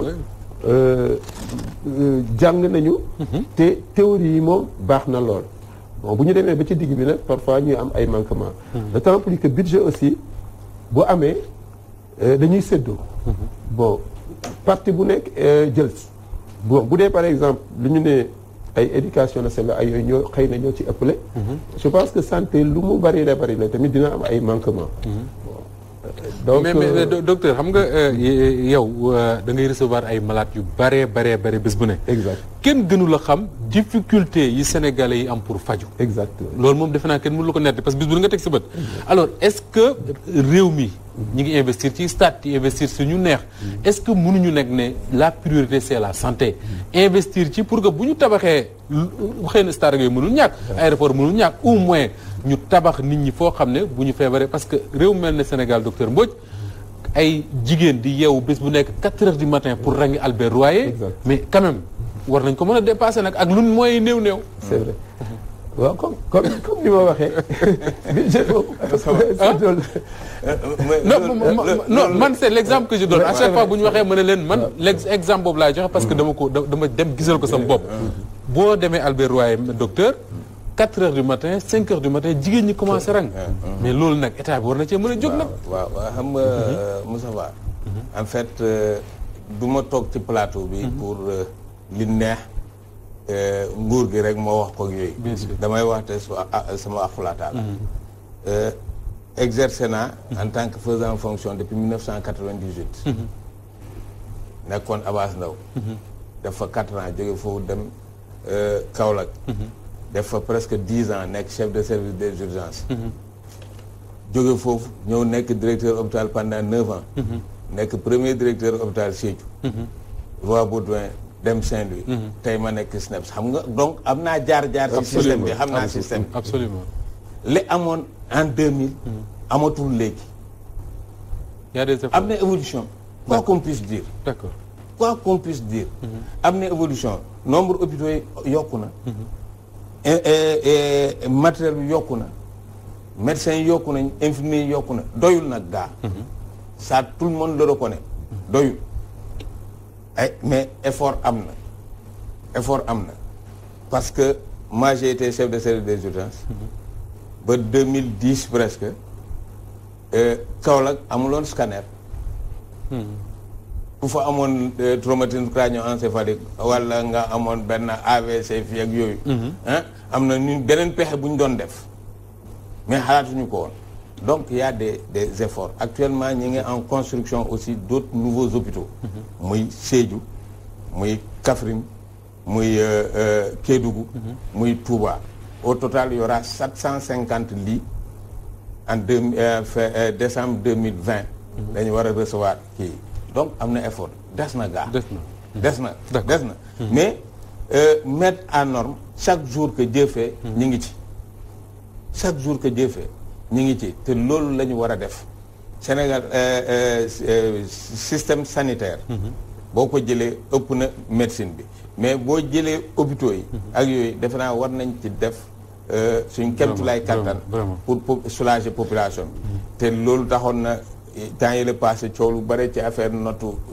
circulaire ministre bi ak yooyu alors que wartoon jur loolu yëpp mais vraiment ñu ngi masawu Sénégalais yi mais di jéem a améliorer le système parce que loolu mooy suñu warugal on doit améliorer ça reste beaucoup. alors docteur Amadou Ba ñu bari ci Sénégal loolu moom je crois que sénégalais yi am nañ ak kóolute bu ñu am ci médecins yi ñu leen di faj en tout cas mais suñu tuddee lu mel ne bi Ebola amee loolu la woon bu ñu tuddee coronavirus tey ñu bari ñoom dañ naan ne yàlla nañu ci yàlla musal parce que suñu système sanitaire bi suñu infrastructure sanitaire yi daanaka boo ci dem yaakaar ne da ngay dem pour deewi c'est quoi le problème exactement. Mettre le doigt sur le problème, moi sur la plaie. Moussa Ba. Ousmane nee na depuis 1998 le dugg nekk dans le système et c'est un médecin, un acteur médical. Moi je suis dans le système depuis le 13 septembre 1980 et j'ai fait tous les secteurs. Bind naa ci livre ay livres. Et c'est un secteur que je maîtrise bien, que je connais bien.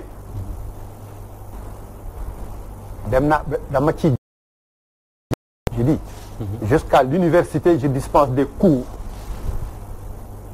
C'est un secteur que je connais et que je maîtrise. Et j'ai dit un jour que le problème des urgences, c'est pas un problème, c'est un problème de dispositif plutôt qu'un problème de disposition. du ay texte wala yu mel noonu mooy régler suñuy problème. Mais il faudrait mettre les instruments, les équipements et les infrastructures en place et respecter les normes et les procédures. Mais malheureusement, je suis désolé de le dire, notre système de santé. ci wolof docteur. Suñu système de santé. am na cohérence su fekkente dans le cadre général. Mais le système hospitalier est anachronique. moom nee na. C'est le premier directeur de l'hôpital de Sédhiou. C'est vrai. Je dis bien c'est vrai. Parce que bi mu nekkee à Sédhiou man ma nekkoon Kolda. L'anachronisme de ce système. moo nu créé le problème yu nu am yëpp. Mais par rapport à ta question. Nous avons les meilleurs médecins au monde. Nous avons une université qui date de 1954. Et c'est nous qui avons noo formé médecins wu sous-région bi yëpp ba Maroc. ba Maroc. benn bis mës naa wax ci benn plateau. que le médecin marocain su jotee le malade sénégalais sur sa table au Maroc. war na frissonner. parce que le puits du savoir c'est Dakar. les théâtres d'opération ñuy dem ba koy jëlee malade di ko yóbbul. dafa mel ni teen boo xamante ne bii mu ngi Ndakaaru mais pot bi ngi lay tax nga naan nekk à des milliers de kilomètres. C'est une honte. Notre disposition hospitalière est anachronique. loo bëgg a wax foofu boo nee dispositif dafa anachronique. ma jox la benn exemple rek. Ousmane ne me contredira pas. Bismillah. Réforme hospitalière 1998 dafa ne woon la carte hospitalière se dresse suivant une forme pyramidale. boo xamante ni bi base bi mooy les hôpitaux communaux c'est-à-dire les établissements publics de niveau 1. ñu tuddee ko hôpital communal. ñaata commune la ñu am ñaata hôpital de niveau 1 la ñu am 10. te xam nga 10 yooyu kañ la. c'était en 2010 la ñu créé jël 10 centres de santé de référence. def leen des hôpitaux de niveau 1. mais au niveau intermédiaire. nous avons 15 hôpitaux 15 fukk ak juróomi hôpital régional. alors que nous avons 4 régions te fukk ak juróom yëpp ci fukki région rek la nekk. cela veut dire que il y a 3 régions yoo xam ne ni am na ñaari hôpital régional est-ce que loolu mën na ko dégg benn région ñaari hôpital régional naka lay amee et kooku c'est statutaire. ñu ne les hôpitaux de niveau 3 c'est les CHU 11 lañ ci am donc sommet bi 11 la donc on n'a pas une forme pyramidale mais on a une forme de losange avec un milieu élargi avec le sommet et la base pointue. mos naa ne su fekkoonte ne cohérence bi am na référence contre référence médicale bi du poser problème et que le SAMU national n'aurait pas sa raison d'être parce que ku ci nekk di nga xam soo feebaree fan ngay dem soo ñëwee la prise en charge est là et chaque hôpital également dina xam ban équipement la war a mën a am.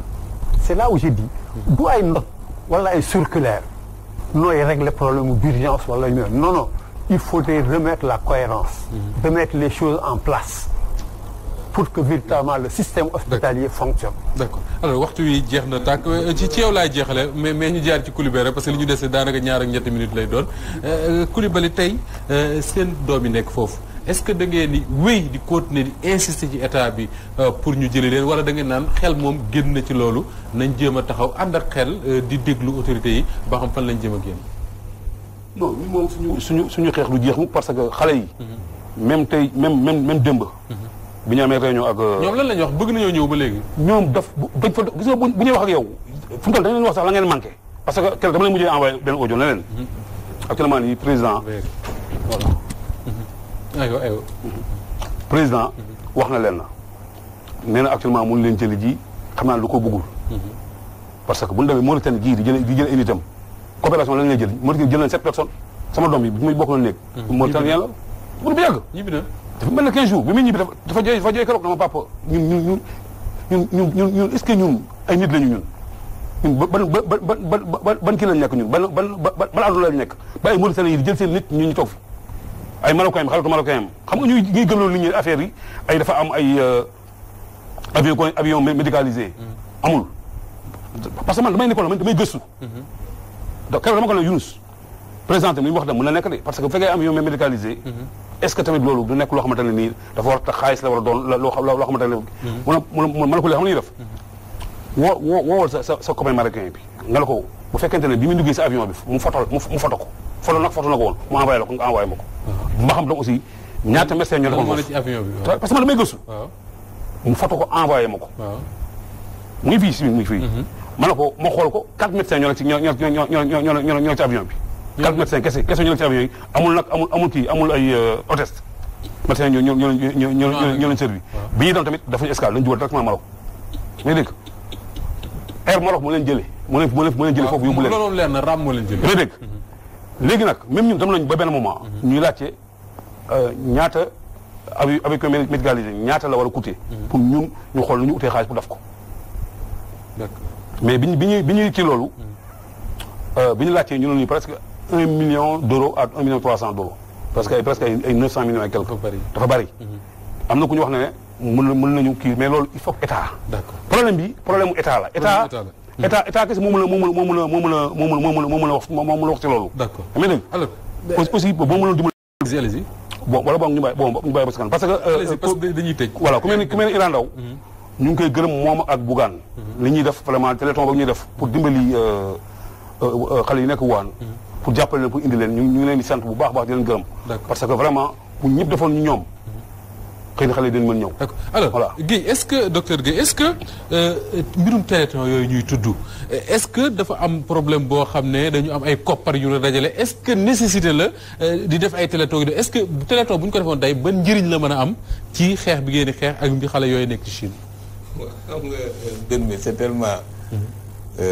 complexe sur le plan social ba yenn position boo ko jëlee da ngay à la limite da ngay heurter nit ñi te loolu la ñuy moytu parce que ñun ñëpp ay Sénégal bu ñu sañoon dënn du fi jóg dara du fi am dañuy ci maslaa rek ba mbir mi parce que ñun ñëpp vraiment xam nañu lu bakkan di peser surtout ci jógee ci nit ki xam nañu mais parce que je sais que ñun ñëpp ñu toog fii autour de la table xam nañ c'est 900 millions teewul Sénégal pays boo xam ne yàgg na affrété avion di ci boole sous-région du 900 millions moo ko tere en tout cas wóorul nekk donc c'est pas un problème d'argent qui se pose c'est plus que ça c'est un problème médical c'est un problème technique loolu ci la boo ko waxee en tant que médecin à la limite mun naa heurter Coulibaly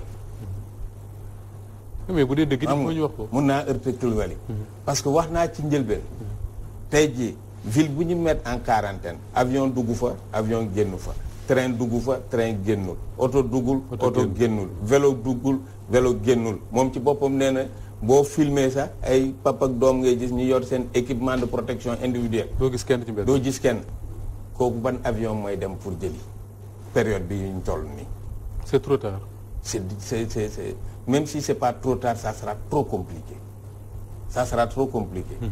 li ñuy ñaan ak li ñu war a def mooy assistance bu xale yi war a am état Sénégal def kemtulaay kattanam def assistance boobu muy soutien psychosocial muy xale yi muy ñoom parents yi parce que koo ci waxal xol bi mën naa jóg. waaw loolu jar na insister parce que wax na ko sànq ñi imposer loolu ñu mën ko appuyer carrément assister les enfants là assister leurs parents. D'accord. waaw sur tous les plans. mais je voulais rectifier une chose. en une minute. waaw en une minute. parce que pyramide bu ñu koy wax. bu ñu sosee système de santé def pyramide.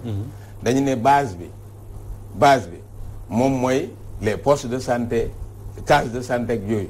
ñu ne niveau intermédiaire nga am. les hôpitaux régionaux ak nga am léegi ci kaw nga am niveau 3 ak yooyu loolu mooy pyramide bi moo tax ñu naan nit ñi boo amee malade mun naa respecter pyramide sanitaire bi da ngay gis ko am benn affaire bu ndaw mu waaxu dem hôpital alors que waruloon dem foofu mënoon na dem ci poste de santé bi nekk ci quartier loolu mooy respect pyramidal bi xam nga loolu mooy gis nga système bi ñun ñooy système bi ñun ñooy dooleel suñu système ñun ñoo war a wóolu suñu système médical dooleel ko ndax système bi mën a jëm kanam du ñun ñoo ko war a ŋàññi. docteur Mbodj lan la ñuy wax sénégalais yi ñuy seetaan pour rassurer leen ci li nga xam ne moom la ñuy dund moom la ñuy seetaan ci télévision yi foo tourné gis ko fa dinañ ñëw du ñu ñëw dañuy jëli xale du leen jëli dañuy war a contrôler ñuy dugg ci réew mi qu'est-ce en un mot lan leen wax rassurer leen.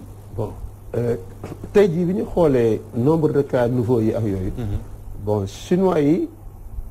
xaw nañu rassuré wu seen bopp parce que. nee nañ mi ngi gis nañu liggéey bi ñuy def mel na ni mi ngi am. mi ngi jur njëriñ. waaw évidemment te tamit am nañu yaakaar ni. épidémie yi fi amoon yëpp te ñu dem ba maîtriser ko. xëy na bii dina ko nekk waaye nag bu ñu fi jógee tamit. c'est vrai comportement yi nga xam ni moom la ñu war a am. parce que ñun sax médecins yi parfois ñun on est les premiers combien de fois la ab grippe. parce que nit day ñëw waxtaan. Sénégalais xamul ñëw nekk si kanam c'est du sëqët day mel ni c'est normal du jël mukk parfois damay obligé jël ay mouchoir jox la ni mais quand même benn nit feebar moo tax ne ñun ñëpp ñu feebar bon je pense que loolu aussi c'est très important xëy na aussi bu ñu dalee yàlla dina def affaire bi dina fi jeex ñëpp mën a ñëw vraiment dund le plus normalement xalaat suñu problème de développement. am na solo docteur Cheikh Tidiane Mbodj maa ngi lay gërëm bu baax di gërëm docteur Amadou Ba maa ngi lay gërëm bu baax amoon naa mbégte trop tey di leen dalal ci diine ak jamono ak docteur Ousmane Gueye moom moo jiite SNEIPS maa ngi lay gërëm baax a baax di gërëm bu baax sëñ bi Coulibaly di ñaanal seen xale yooyu yàlla na leen yàlla taxawu tamit njaboot gi dalal xel yi ba ñibbisi ci jàmm ak salaam mbokk yi noonu la ñuy gërëmee ñi nga xam ne ñoo nekkoon ci équipe technique bi am di Sidibé ak Serigne Alioune Kayte di gërëm bu baax Ousin Sall ci jàppandal bi waaye tamit tey dañuy gërëm spécialement Aïcha Diakhaté moom mi nga xam ne moom moo ñu réaliser émission bile ak oustaz Assane Diouf mi newoon ci coordination yi mbokk yi jërë ngeen jëf ci ànd bi ak Walf TV ñu joxate dig daje merci